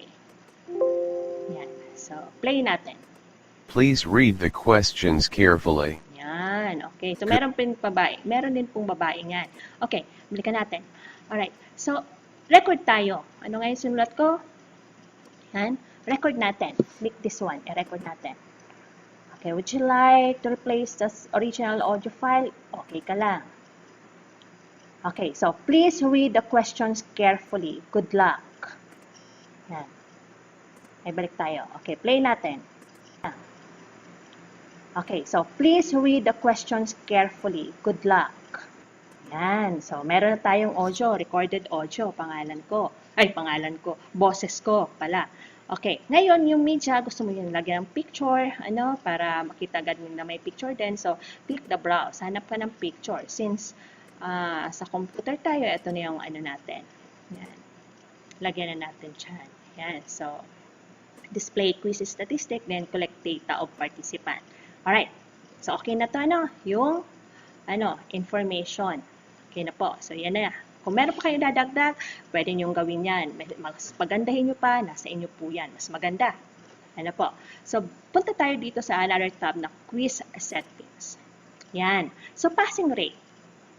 Passing rate, pwede po kayo mag-set. Pwedeng 75 or masyado na mataas. Gawin nating, gawin nating 50 lang. So, makakalahati ng quiz. Pasado na. Okay. So, time limit. Lagyan natin, sabihin ng option, click time limit, sabihin natin, kasi isang araw sila, quiz pa rin sila. So, lagyan natin ng time limit. So, click natin yung option para ma-set natin siya. So, end quiz after 30 minutes. So, bahala kayo. Pwede pa yung baguhin. Ano po? So, kung depende po, customize nyo po. Then, click OK. Yan. So, dito, kahit wala tayong gawin dyan. Yan. Submit one question at a time. So, okay na po yan. So, meron tayo dito sa quiz settings. Let us now proceed with quiz result. Yan, quiz result. Okay. Yan. So, feedback. This is a feedback. Siyempre, kapag nag-quiz na yung bata, ano ba yung ginawa ko? Ano bang tama ba ako? Mali ba ako? So, kailangan meron din magpa-prompt doon na sinasabing tama siya o mali siya. Okay. So, pwede po yung Tagalog. O pwedeng depende sa inyo. Basta hindi nakaka-offend na salita. According to the result. Okay, so, dito po, pwede kayong magsulat yan. Just click, pwede kayong magsulat dyan. O, yan, pwede rin kayo dyan mag-insert ng image. So, congratulations. Sabihin natin, congratulations. You passed. Yan. So, pwede nyo naman baguhin yung font. Yan, 40 na siya. Okay, sabihin natin, bold natin or italic natin. Then, yung kulay, lagyan naman natin ng kulay. Ano ba yung una nating kulay? Gawin natin tong red. Then, click OK. Yan. Huwag natin italic. Yan. You pass. Yan. Okay. So, pwede mo rin lagyan ng picture. So, na-change mo na to. Yung font color, yung font size. Pwede mo rin siya lagyan ng picture. Ito yung picture. So, hanap ka naman doon sa isang folder. Meron ako dito. Yan. Correct. Yan. Open mo. Yan. Papasok yan dyan. So, pwede mo yung move. Pumunta lang doon sa gilid. Depende sa inyo kung anong gusto nyo. Yan. Okay. Pero nandun pa rin yung nandun pa rin yung sulat mo. So, yan. Pwede nyo rin itong lagyan ng audio. So, syempre, para medyo magkulat naman sila. So, lagyan mo ng audio. Kung ayaw mo na mag-record, so ito na yung ilagay mo. Yan. So, play. Yan. Congratulations, you passed. Yan. Okay. Yan. Congratulations, you passed. Yan. So, pag nakapasa sila sa question na yon, pag tama yung kanilang answer. Paano naman kung mali? So, kailangan meron pa rin tayong feedback. Okay, dito naman tayo. So, tapos na tayo dun sa sa una, na nakapas siya. Pasado siya. Dito naman, paano naman gagawin natin? Ano message natin? Okay. So, pwede kayong mag-insert ng message. Again, pwede kayong magsulat. Pwede kayong mag-insert ng message. Okay. So, lagyan na lang natin ng picture. Sa inyo yan. Sorry, try again. Pero hindi na po yan. Hindi yan pwedeng yan. Hindi niya yan mababasa. Kasi naka-picture siya. So, pwede ka magsulat na lang ng another feedback. Okay, so for now, yan na po muna ang gagawin natin. So, lagyan natin ng picture. Okay, quizzes statistic. Yan, finish button. Okay, yan. Check lang yan. Okay. So, tapos na tayo sa quiz result. Ito na yung malalabas whenever na mag-take sila ng quiz at yung feedback. Okay, next. Question settings. Yan. Okay po. Okay, sa First is the question properties. Okay, so pag positive points, ibig sabihin tama sila, so lagyan natin ng 1 point. Pero depende, pwede mo itong baguhin. Say for example, napakahirap na yung question, medyo nag-isip talaga yung bata. So, ilagyan mo din siya ng increase mo rin yung kanyang points. Ano po? So, pero usually 1 point tayo. Depende lang. Okay, negative, syempre 0 yan. Ano? Okay, font properties. Okay, yun. Yung font properties, ano ba yung kulay, laki ng font, nung mga, ipaprompt nating mga questions. So, ito, question font. Okay, pwede mo i-click yan. Yan, maghanap ka ng ibang font. Ayan. Ano pa yung mga font na pwede nating, okay, nilagay natin siya. Then, you can select the style and then the size. Yan. Masyadong malaki. Ayan. And you can set the color. Ano po. Then, click OK. Yan. Yun na yun. Yan. Kung yung sa question font, ayaw mo naman, iba naman ang gusto mo para sa answer font, you can still change. Ano po. Click this one. The same process. Sabihin na natin yan. And, ano ba yung 14 ba yung linagay ko? Then, sabihin natin, green. Makulay ang buhay. Okay. Green ba? Yan. Okay. Click OK. Yan. Apply to all. Insurance apply sa all. Yes. Okay. Then, apply to all. Yan. So, ito na yung linagay natin. Ayan. Dito, sa feedback, pwede pa rin tayong maggawa dun sa Parehas lang naman yung ginawa natin. You got the wrong answer or leave ko na lang tong ganito. Ano po? So, dati ko na kasing ginawa yan. Okay. Next, others. Sa others. Ano sa others? Okay. Meron tayong password protection. Okay. So, first, you can have, mas maganda po yung no protection, access with password only. So, ang mas maganda po dito yung access with password only. Kasi, syempre, pag no protection, ibig sabihin, anybody can access the quiz. Pero kapag may password, malalaman mo talagang yung mga estudyante lang na yon ang pwedeng mag-take ng quiz kasi sila lang yung mayroong password. So magsusunod ka dito ng password. Yan, sabihin natin ganyan. Yan, kahit huwag na yan. Okay? So, yung domain, leave it as it is na lang. Ano po? Okay, so we are done now. No, okay na tayo para sa ating quiz properties. Click OK. Yan. Okay. So, next is, pwede na itong una or pwede sa huli na lang, pero pwede natin para makita nyo na. So, let's have the player template. Tingnan lang natin. Ano po? So, para rin itong, yan, loading siya. Para rin itong PowerPoint. Ano po? So, there are different templates that you can choose from. So, pili tayong ng mas sa mata. Yan. Yun. Okay. Ganito po ang magiging itsura ng quiz nyo. Ano? So, dito po, ito po yung yung kulay. Ano? So, you can change yung highlight. Diba? Yung highlight yan. Baguhin ko yung kulay ng highlight. Sabihin ko natin red. Yan. Diba? Yan. Yan. Meron siyang tunog. Ano? Okay, so the toolbar. So, baguhin yung toolbar. Yan, ganyan. So, yan. Yan po. Yan ang magiging template niyan. Ano po? So, yan. Submit and outline. Okay, so, yan po. Okay, so, go back na tayo. So, save and close the file. Okay, next. Eto na. Gagawa na po tayo ng quizzes. Again, reminder po na mas maganda ay meron na talaga ko yung reading quizzes na nasa isa ng, sabihin natin, nasa Microsoft Word para copy and paste na lang kayo, para mabilis. Kaya para ma-achieve natin yung in minutes lang makakagawa na tayo ng quizzes. Ano? Okay, so, eto po yun. Unahin po muna natin ang, di pa yung title ko, quiz 1. Ano po? Eto na siya, quiz 1. So, makita natin dito, 0, 0, 0, 0. Yan kasi wala pa naman tayong ginagawang quiz. Okay. So, yan. Simula tayo sa true or false. Okay. Yan. Dito, ito na po yung workspace wherein gagawa ka na ng inyong quiz. Enter the question, enter the choices. Number, then correct, then choices. So, dapat po dito, ilalagay mo na kung ano yung correct. Para ma-check agad ng quiz creator kung tama o mali ang sagot ng mga bata. So, kung mapapansin yung feedback, ito yung linagay ko doon.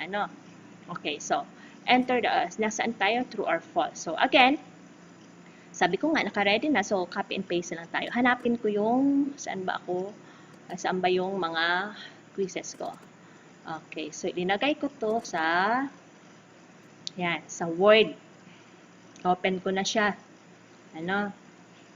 Para copy-paste na lang ako. So, sorry. Okay, next. Yan. Pipila ko ng isang question dito. So, true or false? Yan. Pwede naman kasi na dito paggawa mo, lahat lang yung quiz mo, multiple choice, true or false. Pero ang gagawin natin ngayon, halo-halo para makita nyo yung iba-ibang itsura ng bawat type of quizzes. Okay. So, simulan natin to. So, kopyahin natin. So, linagay ko na rin din ang answer para hindi ako makalimot. Yan. Yan. Okay. Balik tayo sa quiz creator. Yan, paste. Yan. Ayan na po. So, pwede mo naman yung baguhin. Ayan, actually, nakaset na yan, di ba? So, pwede ka pwede ka mag-insert ng picture. Makita mo din, meron din dito. Dito, add image. So, since hardware siya, so, yan, tools. So, sabihin natin ito. Click. Yan, nandiyan din siya. So, enter the choices. Ano ba yung answer dito? So, false ito. So, ito ang i-click ko. So, dalawa lang kasi siya, dalawa lang ang option niya kasi true or false lang naman. Okay, so, yan na. Yan po. So, pwede mo pa yan lagyan ng sound kung gusto mo. So, you can explore it. Po. Then, click OK. Yan, nakita nyo, meron ka ng isang question. So, tingnan nga natin. I-preview nga natin. Yan. Oh, nag-password na, di ba? Oh, yan, password na. Yan. Okay.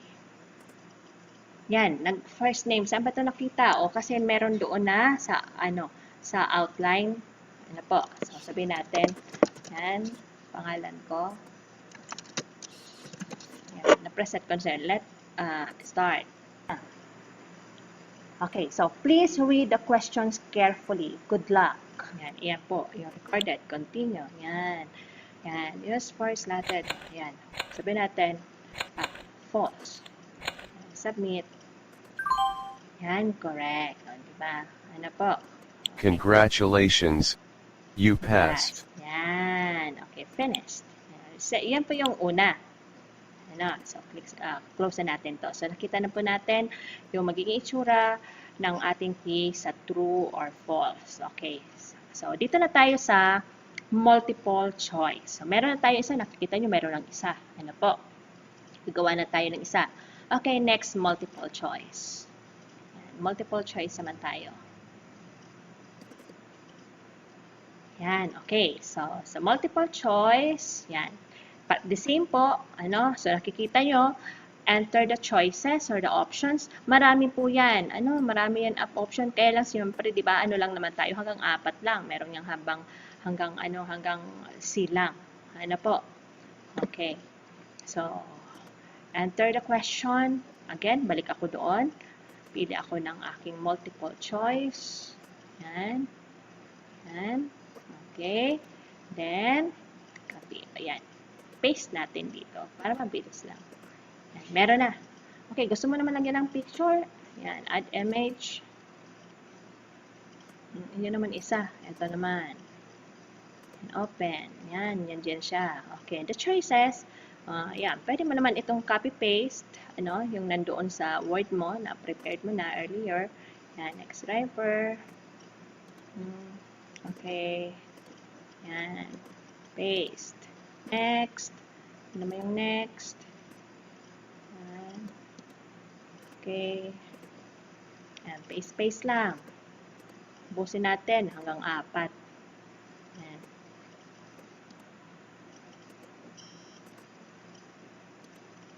Yan. Gumagamit ako ng mouse kasi medyo sira na yung ko. Pad. Okay. Right click. Copy. Yan. So, ayan, nandun yun sa taas. Na-enter ko lang. Okay, so, ano ba yung correct answer? Yan, dapat ang cursor nandito kasi kung pag nasa baba siya, magkakaroon siya ng space, ano. So, para isang linya lang muna siya. Okay, so yan, correct answer is ito, letter C. Ilagay mo na dyan. Ano po? So, okay na tayo. Then, click OK. Yan. So, diretso lang tayo. Ano? So, diretso na lang tayo. Mamaya natin i-preview. So, meron tayong dalawang question. Yan. Multiple response. Ano na may multiple response? Ibig sabihin, hindi lang iisa ang answer. Pwedeng dalawa. So, dito, pwede kang pwede mo yung sa correct dito, sa points, pwede mo siyang dagdagan. Nakita natin doon, di ba? Pwede mo itong dagdagan kasi dalawang answer naman, tatlo, depende. Okay. Balik tayo doon sa question. Saan ba yung multiple response ko? Yan, ito. Simple question lang to. Okay. Yan, yan. Tapos, next. O kung lalagyan niyo ang picture, alam niyo kung paano gumawa niyan. So, choices. Ano yung choices? Pwede pong maraming choices dito. Depende na po sa inyo. Kasi di ba multiple response naman siya. Yan. Dito dapat ang mouse. Yan. Next, copy-paste. Yan.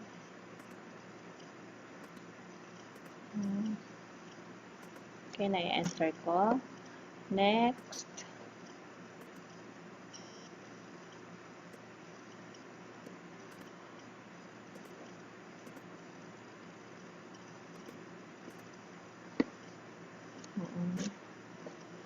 Okay, next. Yan, the last option. Nilagay natin, as I've said. Pwede madami siyang option para medyo mag-isip naman yung bata. Yan. So, ano yung correct answer? So, again, kailangan mo ilagay dito. So, click na Terminator, process. Yan ang correct answer. Okay, so set natin, sabihin natin yung correct question, kasi nakikita dito, no? Correct, lagyan natin, add natin. Ibig sabihin, 2 points ito. So, depende na po yan. Okay, click OK. Yan. So, meron na tayong multiple response. Okay, fill in the blank. So, meron tayong tig-iisa. Meron ng tig-iisa. Fill in the blank. Okay, fill in the blank. Yan. Siyempre, isa lang ang answer nito. Okay, so, punta tayo doon. Yan.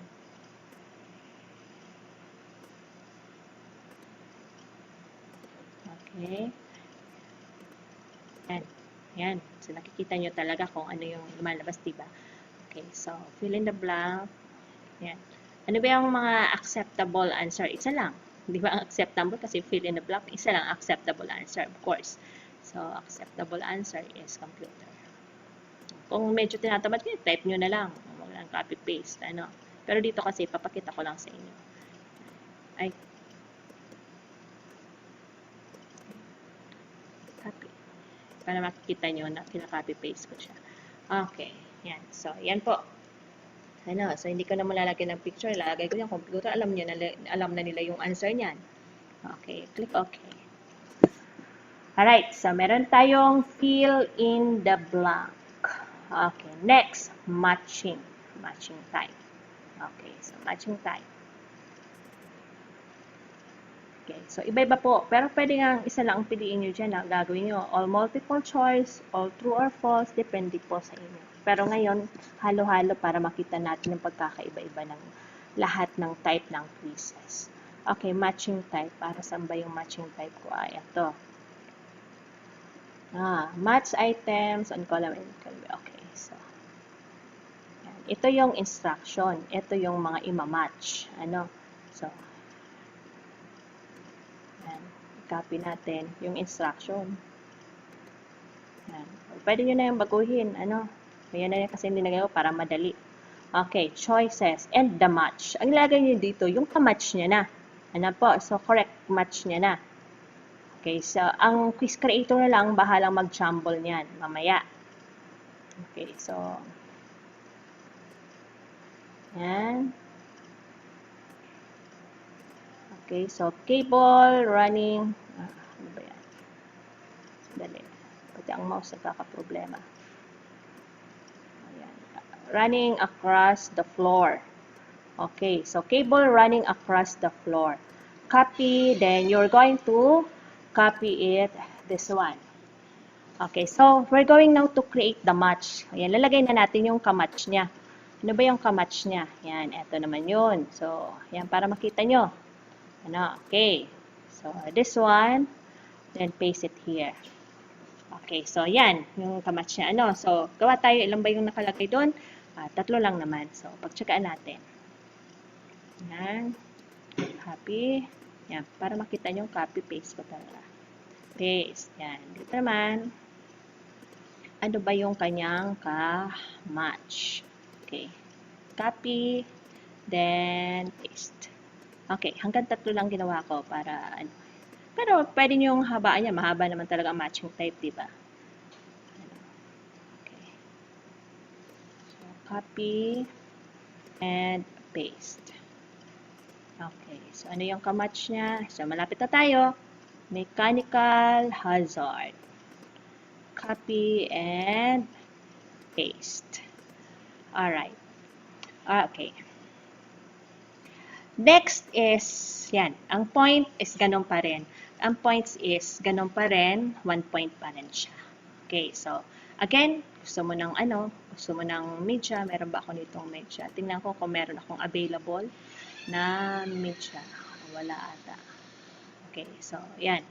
Kahit wag na. Pero kung meron kayo, ilagay nyo na dyan. Ano, kaya mas maganda rin sa isang folder nyo, nandun yun ang quizzes nyo, nandun na rin yung mga pictures na gusto nyo ilagay. Ano?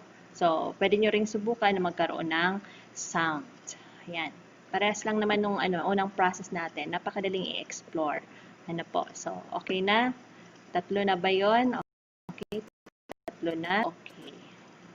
Yan. Meron na tayong matching. Okay. Next. Sequence. Yan, isa-isa lang ginawa natin. Sequence na tayo. Ibig sabihin, sunod-sunurin. Yan. Okay. Yan. So, dito, yung question, then the correct order. So, dapat yung tamang order naman ang ilalagay mo dito kasi bahala na nga yung quiz creator mag-jumble nun. Ano? So, punta naman tayo sa prepared quiz natin. So, sequence, yan. Arrange the following circuitry used for generation of computer. Yan. Ito po yung question. Yan. Copy-paste lang. Yan. Ayan. Copy-paste. Correct order. Ano ba yung nauna? Anong pangalawa? Yan. Dapat correct yung order na ilalagay mo dito. Yan. Yan. Okay. Next.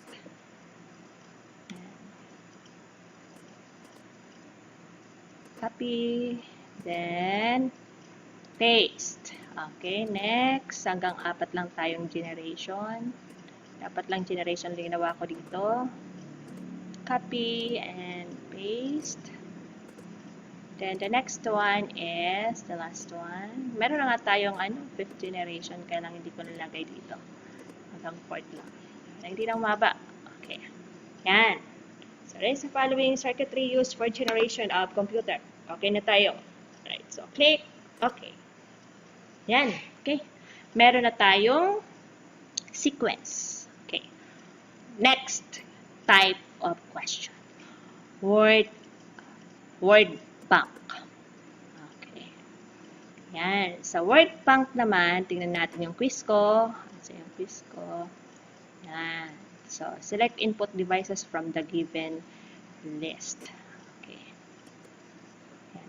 Yung question, copyin muna natin.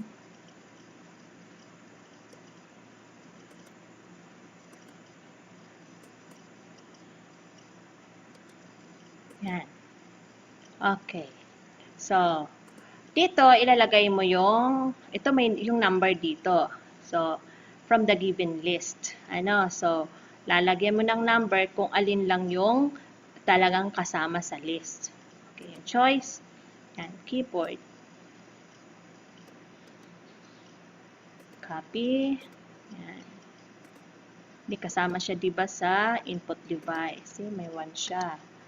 Kasama siya. Then, next is mouse. Yan. Okay, paste. Yan, mouse kasama din siya. 2. Yan, barcode. Okay, copy. Then, paste mo pa rin. Yan, kasama pa rin siya. Okay. The last one is speaker. Yan, copy. Speaker. Oh, hindi na siya kasama kaya wala na siyang number. Yan. Meron pang letter E. Medyo madami yan. Pero hanggang ito lang, letter E lang ang ginawa ko. Okay po. Yan. Yan. Okay na po. So, again, ang linagyan ko lang ng number, yung mga tama. Yung mga kasama na as input devices. Ano po. So, lagyan natin ang parang boring na. Wala nang picture. Kasi computer. Yan. Pwede natin ilagay yan dyan. Yan. Yan. Click. Okay. Yun na. Wala na dyan So, word bank na tayo. Okay. Click. So, meron tayong 7. Okay. So, ito na po yung mga quizzes natin. Mamaya ipi-preview natin sila. Okay. Next is the click map. Ano po? Hanggang click map. Okay. Click map. Dapat may mapa. Pero hindi naman actually mapa lang. So, picture pa rin. Sa AP siguro, pwede ito. Pero ito, kahit saan, pwede naman itong kahit anong subject, pwede ito. Kasi picture lang naman. Hindi naman actually nakalagay dyan map is mapa na yan. Yung picture. So, click natin to. Identify tools that belongs to the category of hand tools. Yan. Kopyahin muna natin yung question. Okay. Lagyan natin ulit ng picture. May tools ako dun, di ba? Yan. Okay. Ito. Yan, lagay ulit natin siya. Import the map. Okay. Eto, nandito to. So, gagawa ako. Ang gagamit kong snipping tool. Okay. So, search ko nga snipping tool. Snipping tool. Okay, new. Yan. So, para mabilis. Okay. Save ko. Yan, capture. Save.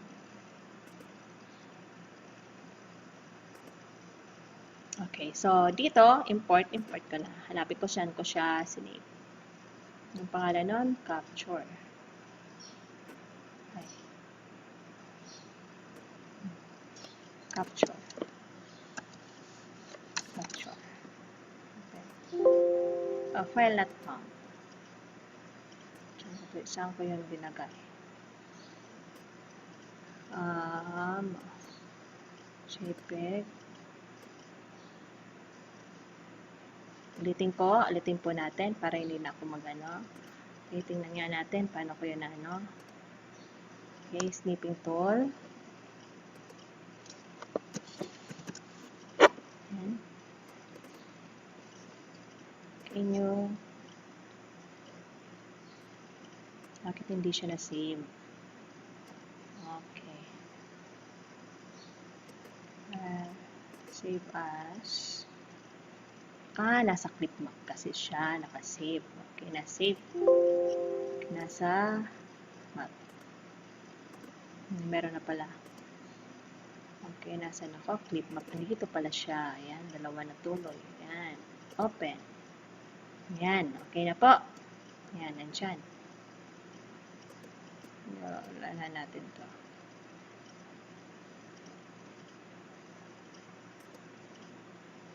Para mas makita natin ito. Mas maganda kasi yung isa kasi nakikita ko yung dito. Okay. So, dito, yan. Number of hotspots. Ano po? So, identify tools that belong to the category of hand tools. So, dito yung mga picture. So, number of hotspot. Ibig sabihin, ito yung tama. So, i-click mo yon. Di ba? Ka-hand tools. Yan. So, meron dito, yan, rectangle, tapos circle, ano. So, click mo to, tapos ito siya, kasama siya doon sa hand tools. Yan. Okay. So, meron tayong isa. Ano? So, yun ang yun ang isang hand tools. Ginamit ko yung rectangle. Okay, so number of hotspots, since dito sa question na to, dalawa lang dito ang hand tools. So, dapat dalawa lang yung hotspot. Okay, so, i-select ko pa rin yung isa. Yan. Ito yun. Ito yung dalawang hand tools. So, meron akong hotspot na dalawa. Dapat dalawa. Okay. Ito at ito. Yan, dalawa. Ayan po. Okay, so makikita natin yan mamaya. Ano po, kung mag-work yan. Then, click. Okay. So, meron tayo 8. Itong short essay tsaka blank page, halos pares lang naman ito. So, pwede nyo na itong explore. So, hanggang dito muna sa click map. Dito, explore na lang natin. Explore nyo lang yung short essay tsaka blank page. Po. So, ngayon, i-preview muna natin. So, nakikita natin dito yung feedback by question, hindi pang kalahatan, group 1, then the points. Meron tayong 2 points dito. Ayan. Yung multiple response, 2 point. Itong media, kung nag-insert ka ng picture, or nag-insert ka rin ng audio, lalabas din dyan. Okay, so, preview. Click natin ang preview. Yan. Ito na po yung quiz mo. Ano po? Okay, ito na yung quizzes nyo. So, you may enter the password. Then, ayan. Meron pala ako ditong nakalimutan ko lang yun sa pero nasa set ito, gagawin natin, ginawang required. Ayan. Ayan, start. Okay, so please read the questions carefully. Good luck. Yan. Ito po, recorded yun nandito yan recorded. Ano po, so introduction page. Again, mas maganda kung medyo mahaba dito, medyo may konting sermon pa, may konting kaalaman pa kayong ibibigay sa mga estudyante para at least medyo magtagal naman sila ng konti pagbasa at ma-appreciate niya yung template nyo. So depende sa inyo, dami-daming template, pwede nyo nga itong i-customize. So, continue. Yan. So, eto sila na nakita na sa outline. Yan ang outline ng quizzes natin. Ano po? Yan yung outline. So, refers to an electronic device that, yan, sabihin natin, tama ako. Computer. Yan, tama. Submit. Yan, correct. Siyempre, correct. Yan. Next, yan. Diretso na po siya. Depende dun sa outline na set ng application.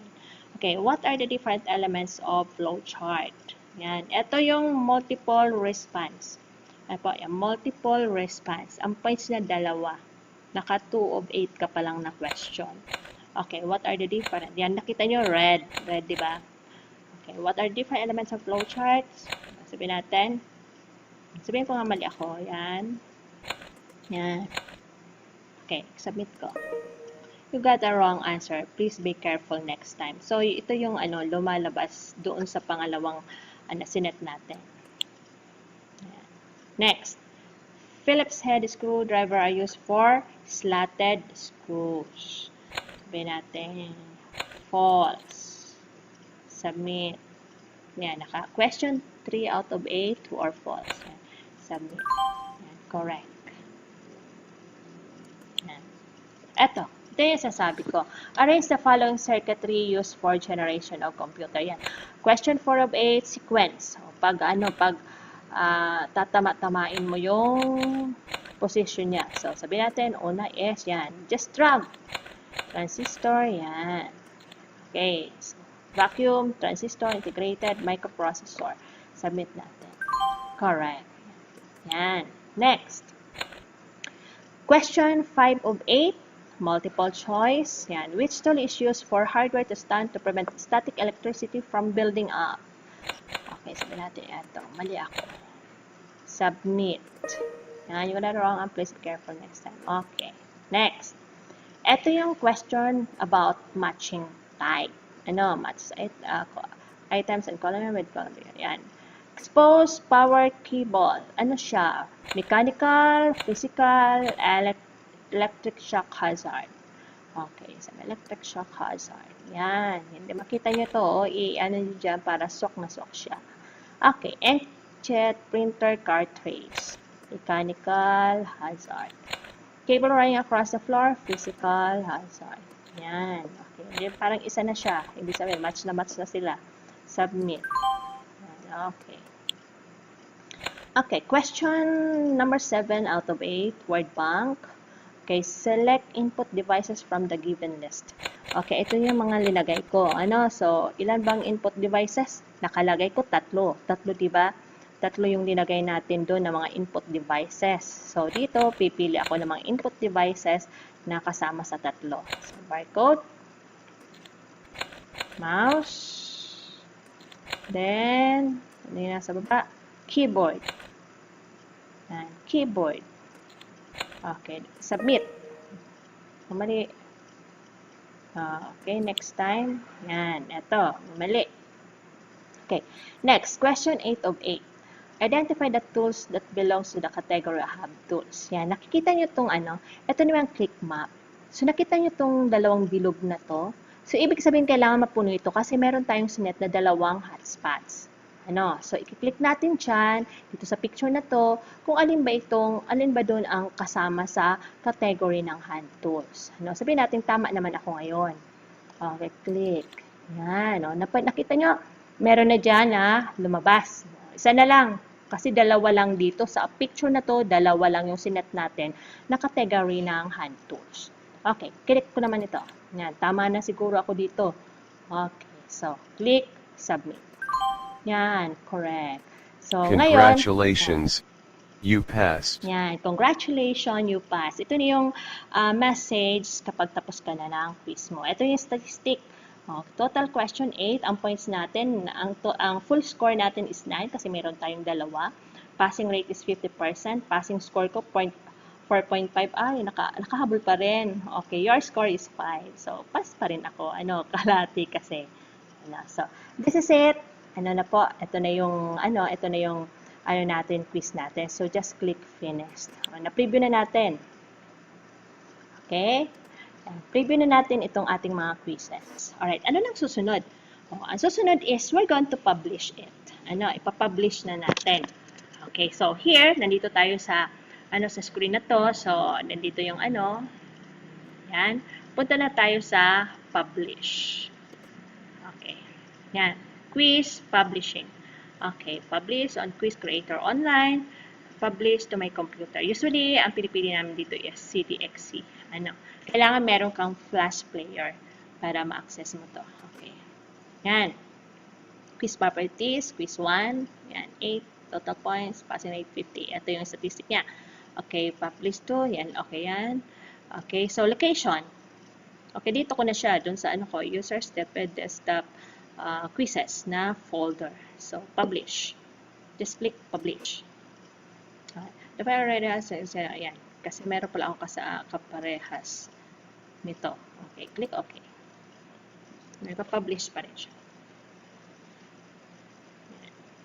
Okay na, 100%. Okay na yung natin. So, pwede tayong po, ito yung lalabas. Congratulations, the quiz has been published successfully.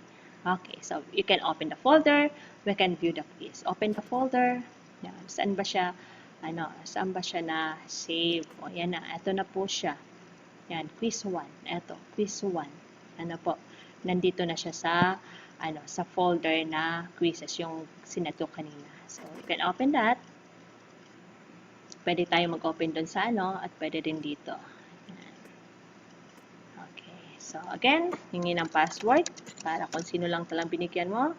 Then, hingi ng pangalan. Yan. Yan. Last name. Continue. Okay, so please read the questions carefully. Pares lang naman yan. Okay, pares lang naman yun. So, and so on. So, ganito po. So, yan po ang Wondershare Quiz Creator. Thank you very much po. At kung meron akong medyo nakaligtaan, so, pwede po naman akong message sa aking FB account. Yun lang meron ako. So, yun lang po. So, malapit lang naman tayo, Ocampo District lang naman tayo. Kung meron kayong clarification, pwede po akong i-message. Thank you very much po. And that's all for today. Thank you.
The icons, ano ba yung mga uses ng icons na yan, ano ang purpose. So, let's start in the upper part of the form, dito sa left side, etong logo ng Google Form. Pag click mo yan, babalik ka doon sa unang screen na lumabas nung click mo yung Google Form. So, yun lang yung purpose nung, yun yung mangyayari kung i-click mo yung logo niya. So, balik tayo dun sa form. Okay na tayo dyan. So, pumunta naman tayo sa right side na mga icons. Dyan. Unahin na natin tong bilog na may letter S. Ito yung aking account or makikita mo dyan yung account mo sa Google. And sa baba niyan is manage your Google account. Next dyan is if you want to use another Gmail account, pwede kang mamili dyan, or you can add another account. Pinakababa niyan is if you want to sign out. Okay. Katabi niyan, ito yung tatlong dots. Ayan, tibot, ayan na. Yung una dyan is yung undo. If you want to go back to the previous na ginawa mo, ayan.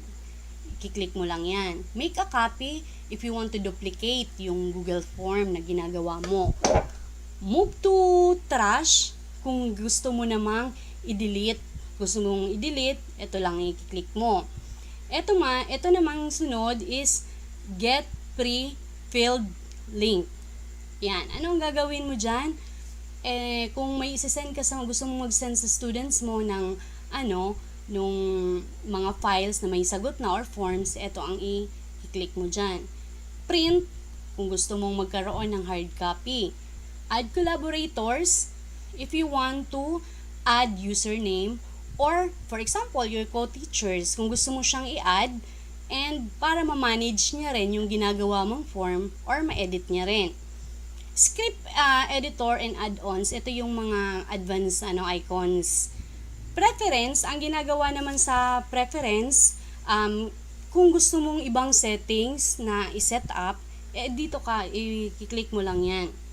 Okay. So, next, ang katabi niyan is yung send. Pag click mo yung send, ito yung choices kung paano mo gustong i-send yung ginawa mong forms dun sa mga participants or dun sa students kung questionnaire yan. Mayroon tayong 3 choices. You can send it through email, You can send it through URL or the embed HTML, yung sa website. Unahin natin tong email. Sa email, kailangan mo yung mga collected emails. Ilalagay mo dyan para masend mo sa kanila. Etong untitled form, ilalagay mo lang dyan yung title ng form na ginawa mo. For example, kung kung exam yan, pwede mong ilagay dyan. Or kung survey yan or attendance, yan yung ilalagay mo dyan. Tapos, you can have your message or personalized message para dun sa pagsisendan mo. You can include forms in email, pwede mo yan i-check. Meron din add collaborators. Ito na yung sabi ko kanina. If you can add also another user para makatulong sa iyo. And pag ito naman, makikita mo yung URL niya medyo mahaba. 'Di ba? Usually ang nare-receive nating URL is maiksi na lang. So para paiksin yan, i-click mo lang of course this shorten URL. Ayan, maiksi na siya. Pero meron din mga ways na ang URL na pwede mo din siyang i-personalize. So, wala na yan dyan. Ibang process naman yun. So, eto, makikita dyan kung gaano kalaki yung file naman na isi-send mo. Ayan. So, next, katabi niyan is yung settings. Ano naman ang mga nasa settings? Simulan natin sa general. So, general, pag kinik mo ang collect email addresses, yan, pwede mo makolek yung email addresses. Meron din dyan response receipt, yan. If you want your respondents, kung gusto nilang makareceive ng copy ng form na kanilang sinagutan, ayan, mag-check lang sila kung gusto nila. Pero, if you want them to have a copy, lahat, ilalagay mo yung always. Lahat silang nag-answer dyan, magkakaroon sila ng copy. So, kung makikita mo din sa baba, meron dyan limit to 1 response. Ano ang maganda sa pag-chinek mo yung limit to 1 response? For example, ang ginawa mo is quiz. Pag wala yan check, your students can submit 1 or more answer para dun sa question mo. Halimbawa naman sa mga forms. Pag hindi mo naman yan nilimit sa 1 response, possible na yung mga participants naman makakapag-submit ng more response sa isa lang na form. Ayan. Okay. Respondents can, number 1, edit after submit. Kung mapapansin nyo, may mga sinasubmitan tayong forms na pwede pa nating i-edit yung sinubmit nating response after nating ma-submit. So, pag mga quizzes, gusto mo pa bang i-edit ng student after ma-submit yung sagot nila? Kung gusto mo pa, pwede mo siyang i-check.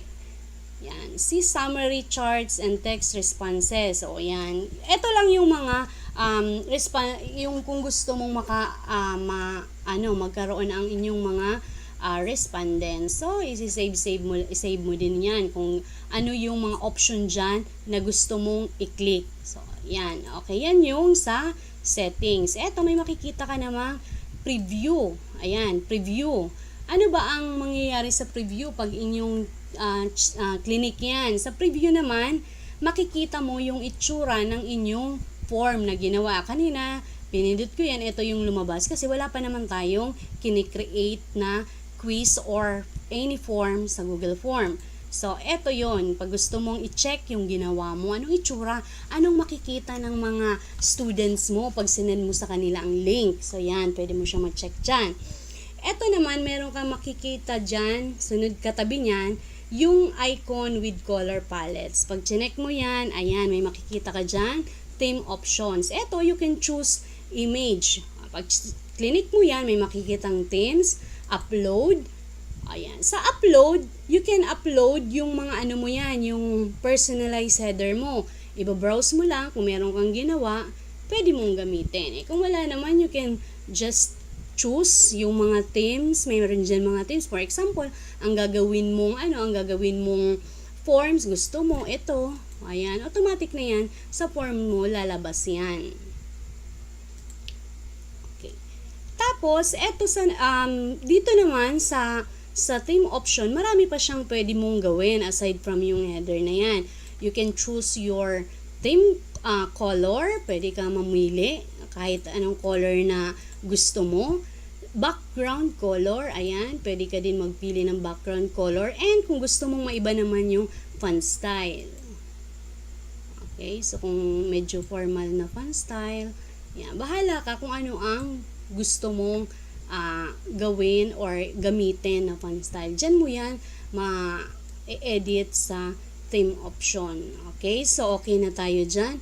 Punta naman tayo sa mga icons dito sa gilid. Unahin na natin itong plus icon. Ito, kung gusto mong mag-add ng question. So, every question na gusto mong i-add, dito ka lang muna i-click mo lang yan para maka-add ka ng question.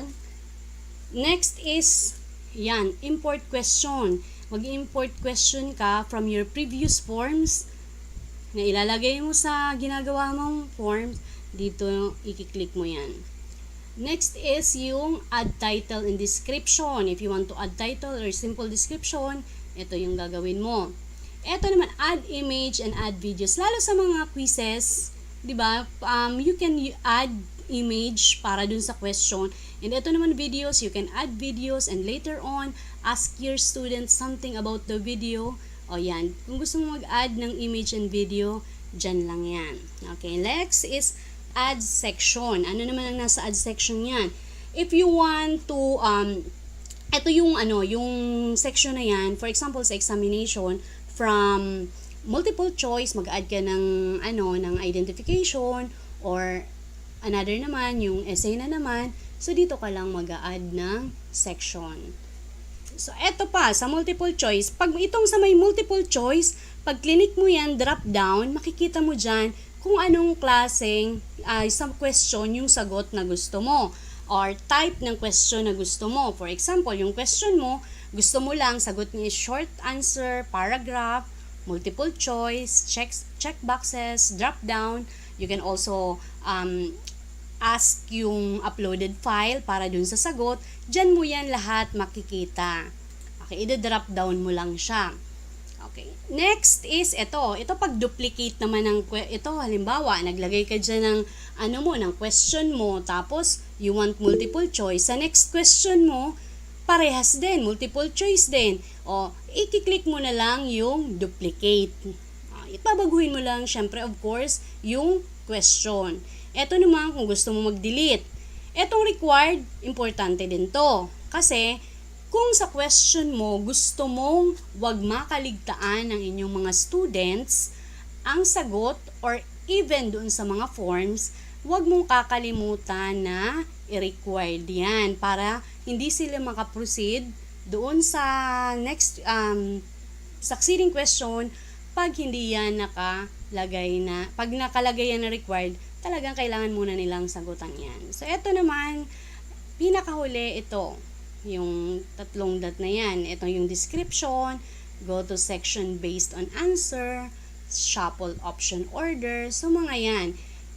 Yan yung mga basic na makikita natin sa isang Google Form. So, I think ngayon, ready na tayo para gumawa ng ating sariling Google Form o yung ating pag-create ng attendance sheet using Google Form. Kasi alam na natin kung paano kung ano-ano ang mga uses ng ating mga icons.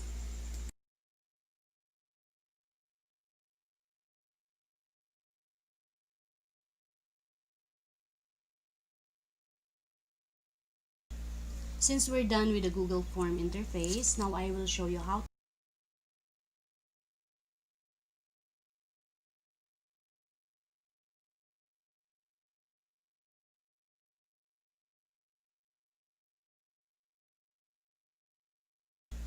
Since we're done with the Google Form interface, now I will show you how to create attendance using Google Form.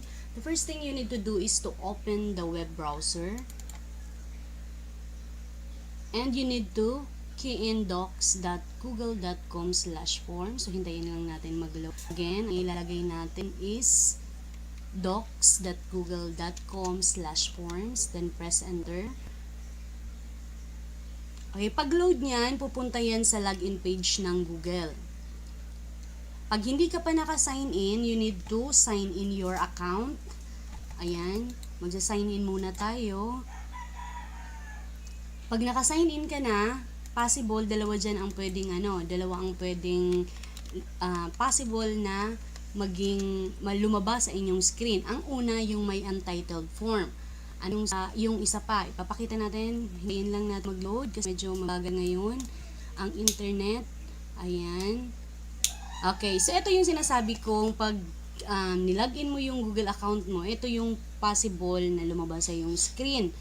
Ang isa pa is yung kanina, yung 'di ba yung sa Google Drive nung clinic ko yung form, ito yung lumabas, yung mga meron mong previous forms na ginawa at yung may nakalagay na blank form. Tingnan natin 'yan. Posibleng 'yan. Ito kung hindi ka nakalagin, kung nakalagin ka na, at yung isa ito pag nag-login ka pa lang sa Google account mo.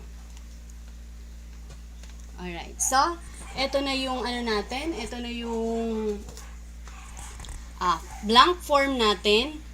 To start, you need to create this one into a online attendance. Okay, ilalagyan natin siya ng theme or yung title ng ating attendance. Let's say, first LAC session of TLE and TVL teachers in Ocampo District. So, yan yung ginawa kong, yung attendance natin gagawin is para dun sa LAC session ng mga teachers in Ocampo District.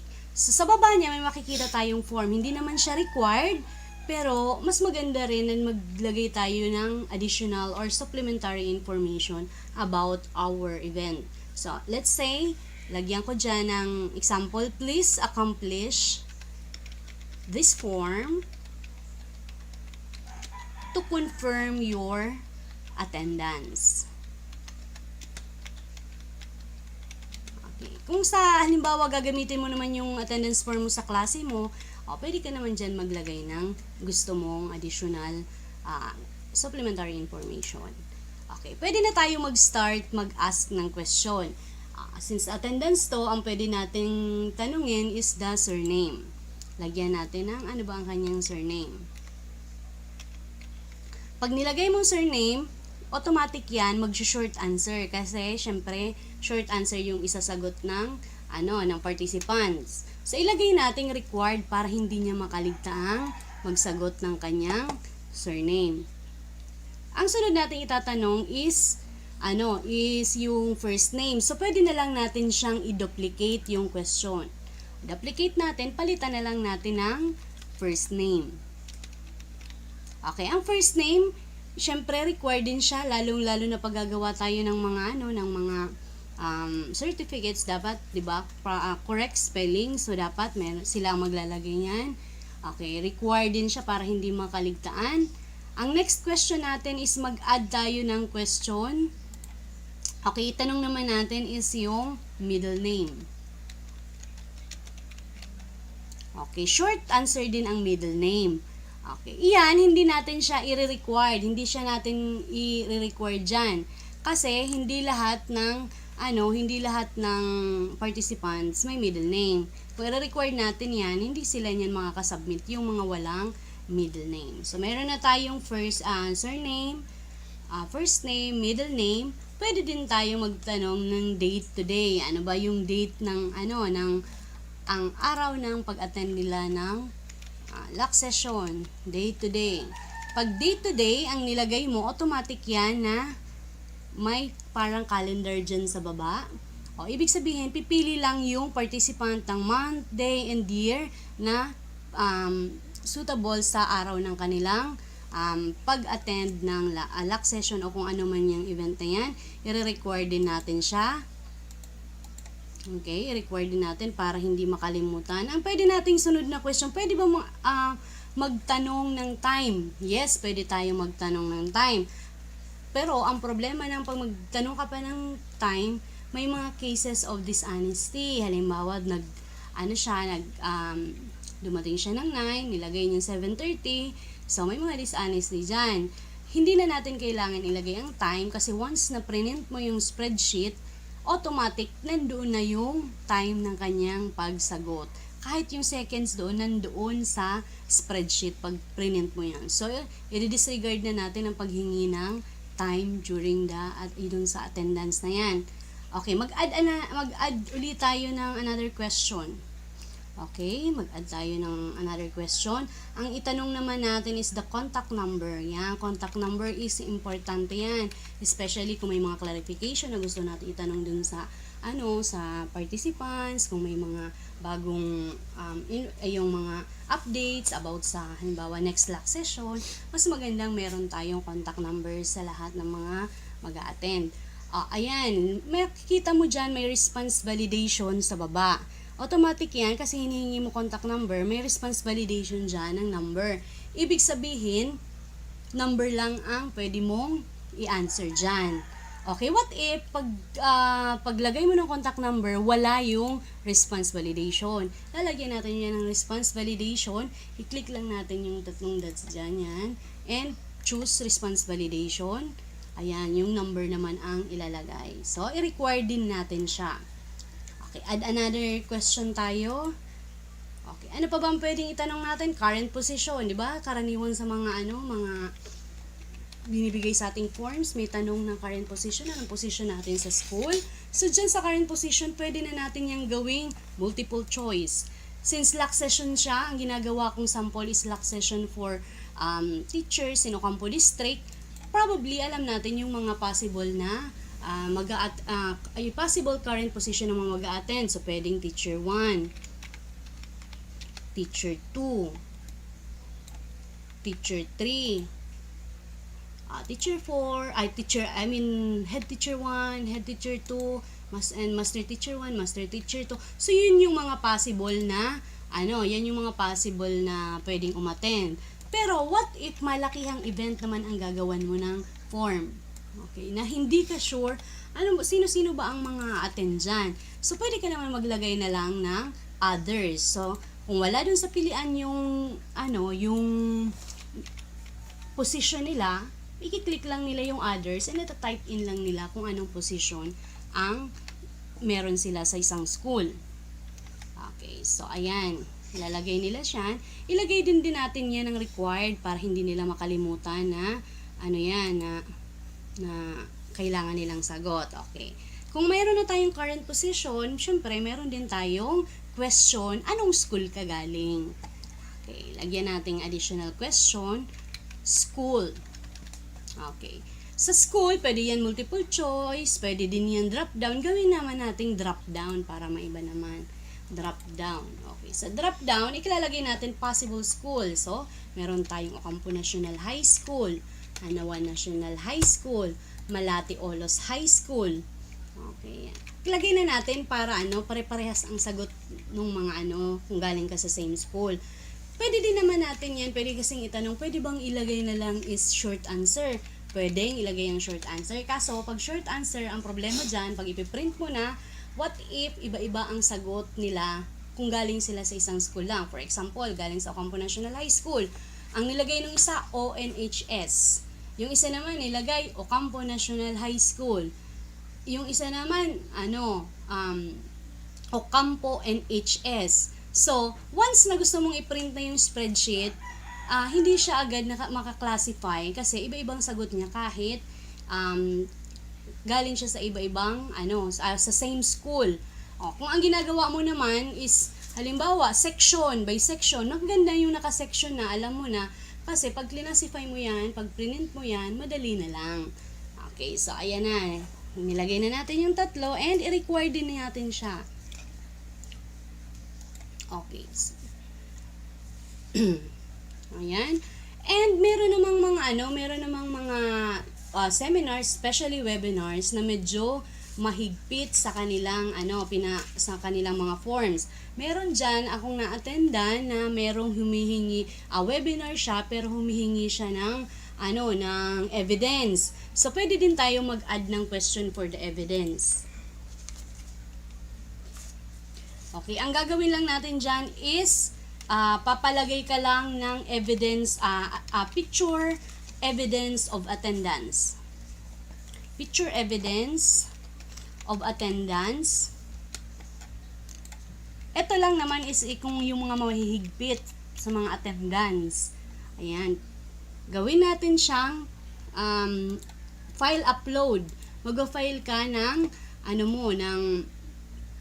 mag-file ka ng pictures mo. Yan. So, lagyan nating allow only specific file type. Mamili tayo image lang. Ilagay natin para pare-parehas image. Ayan, makikita dyan, ilan bang files gusto mo? May pilian dyan, 1, 5, 10, sabihin natin 5 lang. Maximum of 5 pictures. Andyan na yung maximum size. I-require din natin para lahat talagang siguradong nag-attend. Halimbawa, webinars yan, alam natin lahat na inopen nila yung sa webinar. So, ayan, meron na tayong picture evidence. So, ito lang naman yung karaniwan sa mga questions about sa attendance. Ayan, sa Google Form attendance. So, ito, tingnan natin sa preview kung ano ba ang magiging itsura ng ating form.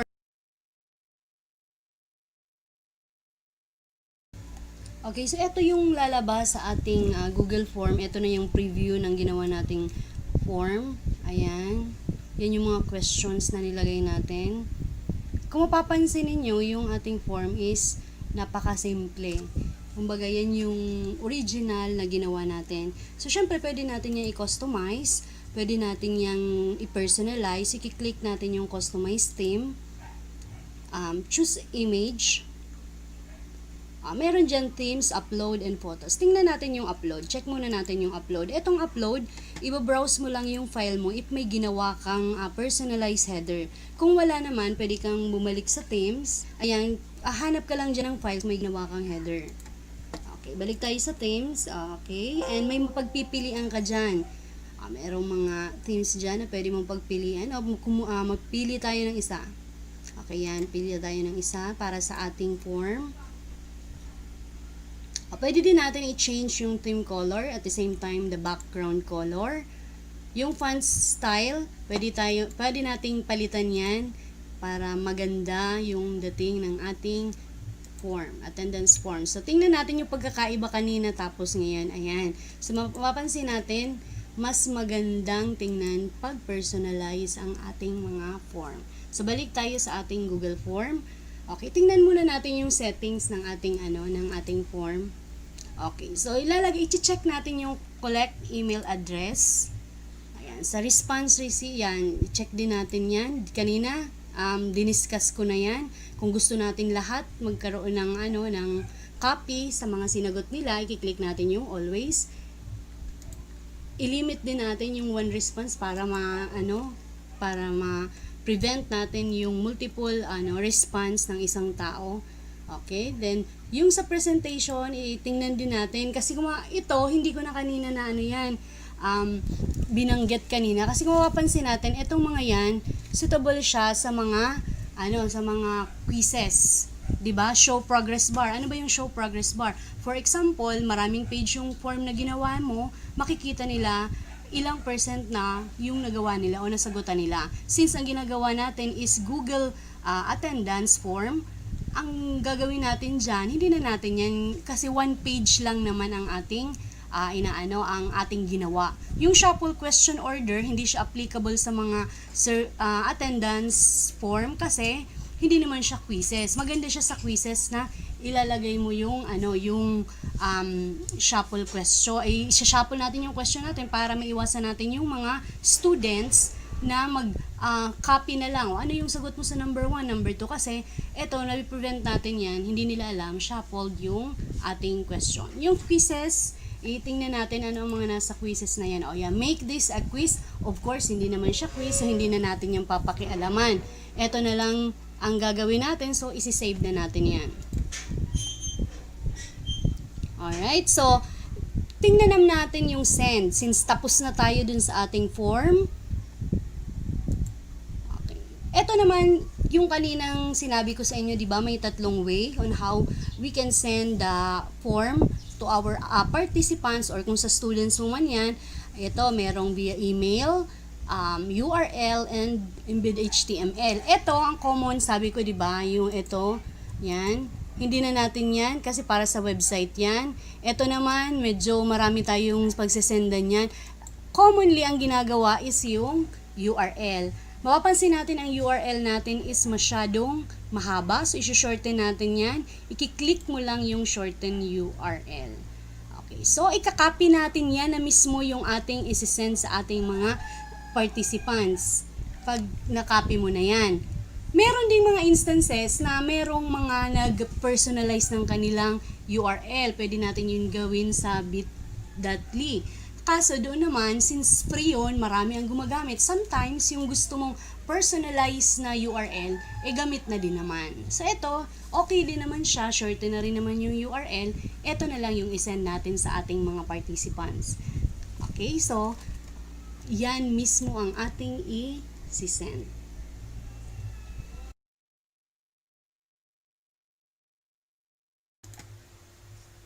Okay, i-check naman natin ngayon yung ating ginawang form.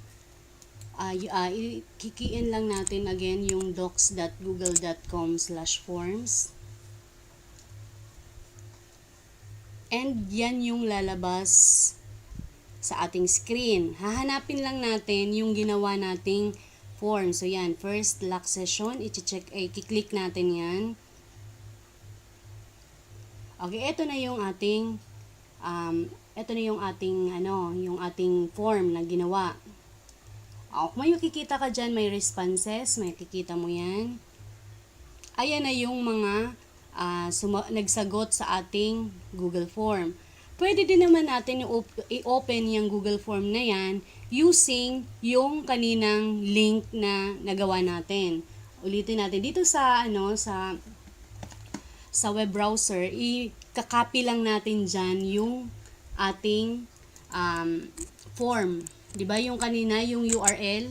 Ayan, isa yan. Pwede yung docs.google.com, pwede din itong URL. Kung mapapansin nyo, kasi sumagot na ako kanina, nakalagay na, you've already responded.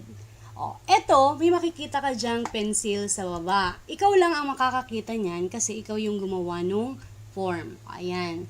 So, ayan na yung form. May makikita mo pa rin yung responses ng mga sumagot. Ayan. Tingnan natin sa baba. Ayan. Meron dyan yung mga sumagot. Ayan. Yung na siya. Ito naman, kung gusto mo magkaroon ng copy, ipiprint natin yung spreadsheet. I-click mo lang yung spreadsheet. Diyan nalalabas yung mga sumagot. Ito kasi sample lang naman, kaya dalawa lang muna ang nag-respond doon sa ating form. Okay. Kung gusto mo siyang i-print, i-click mo lang yung file, download, file, download,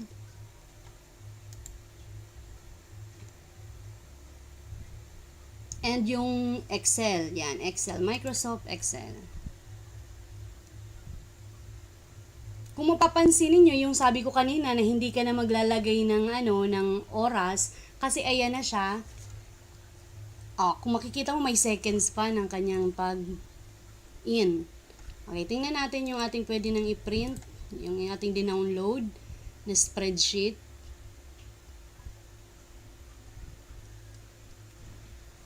Yan na yung ating pwedeng i-print nang gagaling doon sa mga responses ng ating mga participants. Okay, so napakadali lang naman nung Google attendance na yan, Google Form attendance na yan. Kitting attendance using Google Form, napakadali. Pag gagawa ng survey, parang ganun din yung process niya. So, same din yung process ng paggawa ng form. Okay. So, ayan. Ito na yung pwede nating i-print na galing doon sa ating form, yung mga sagot. Yan, pwedeng madami yan. So, kailangan nating i-print pag mga madamihan ang nag-attend or nag-sagot ng ating attendance form. Okay, so tapos, yun lang naman ang aking topic for today. And I hope you learned something from this discussion. And once again, good afternoon.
Christine Fresnosa of Hanawan National High School for her wonderful shared quiz creator installation and application. And also Ma'am Sharon Baita of Malati Olos High School for giving insight on using Google Forms. And Sir Van Henrich Herno, your time, knowledge, and expertise exerted to us are highly appreciated. Also, we would like to extend our heartfelt gratitude to the committees behind this activity. We know this wouldn't be possible without you. So that's how it ends our first day webinar training.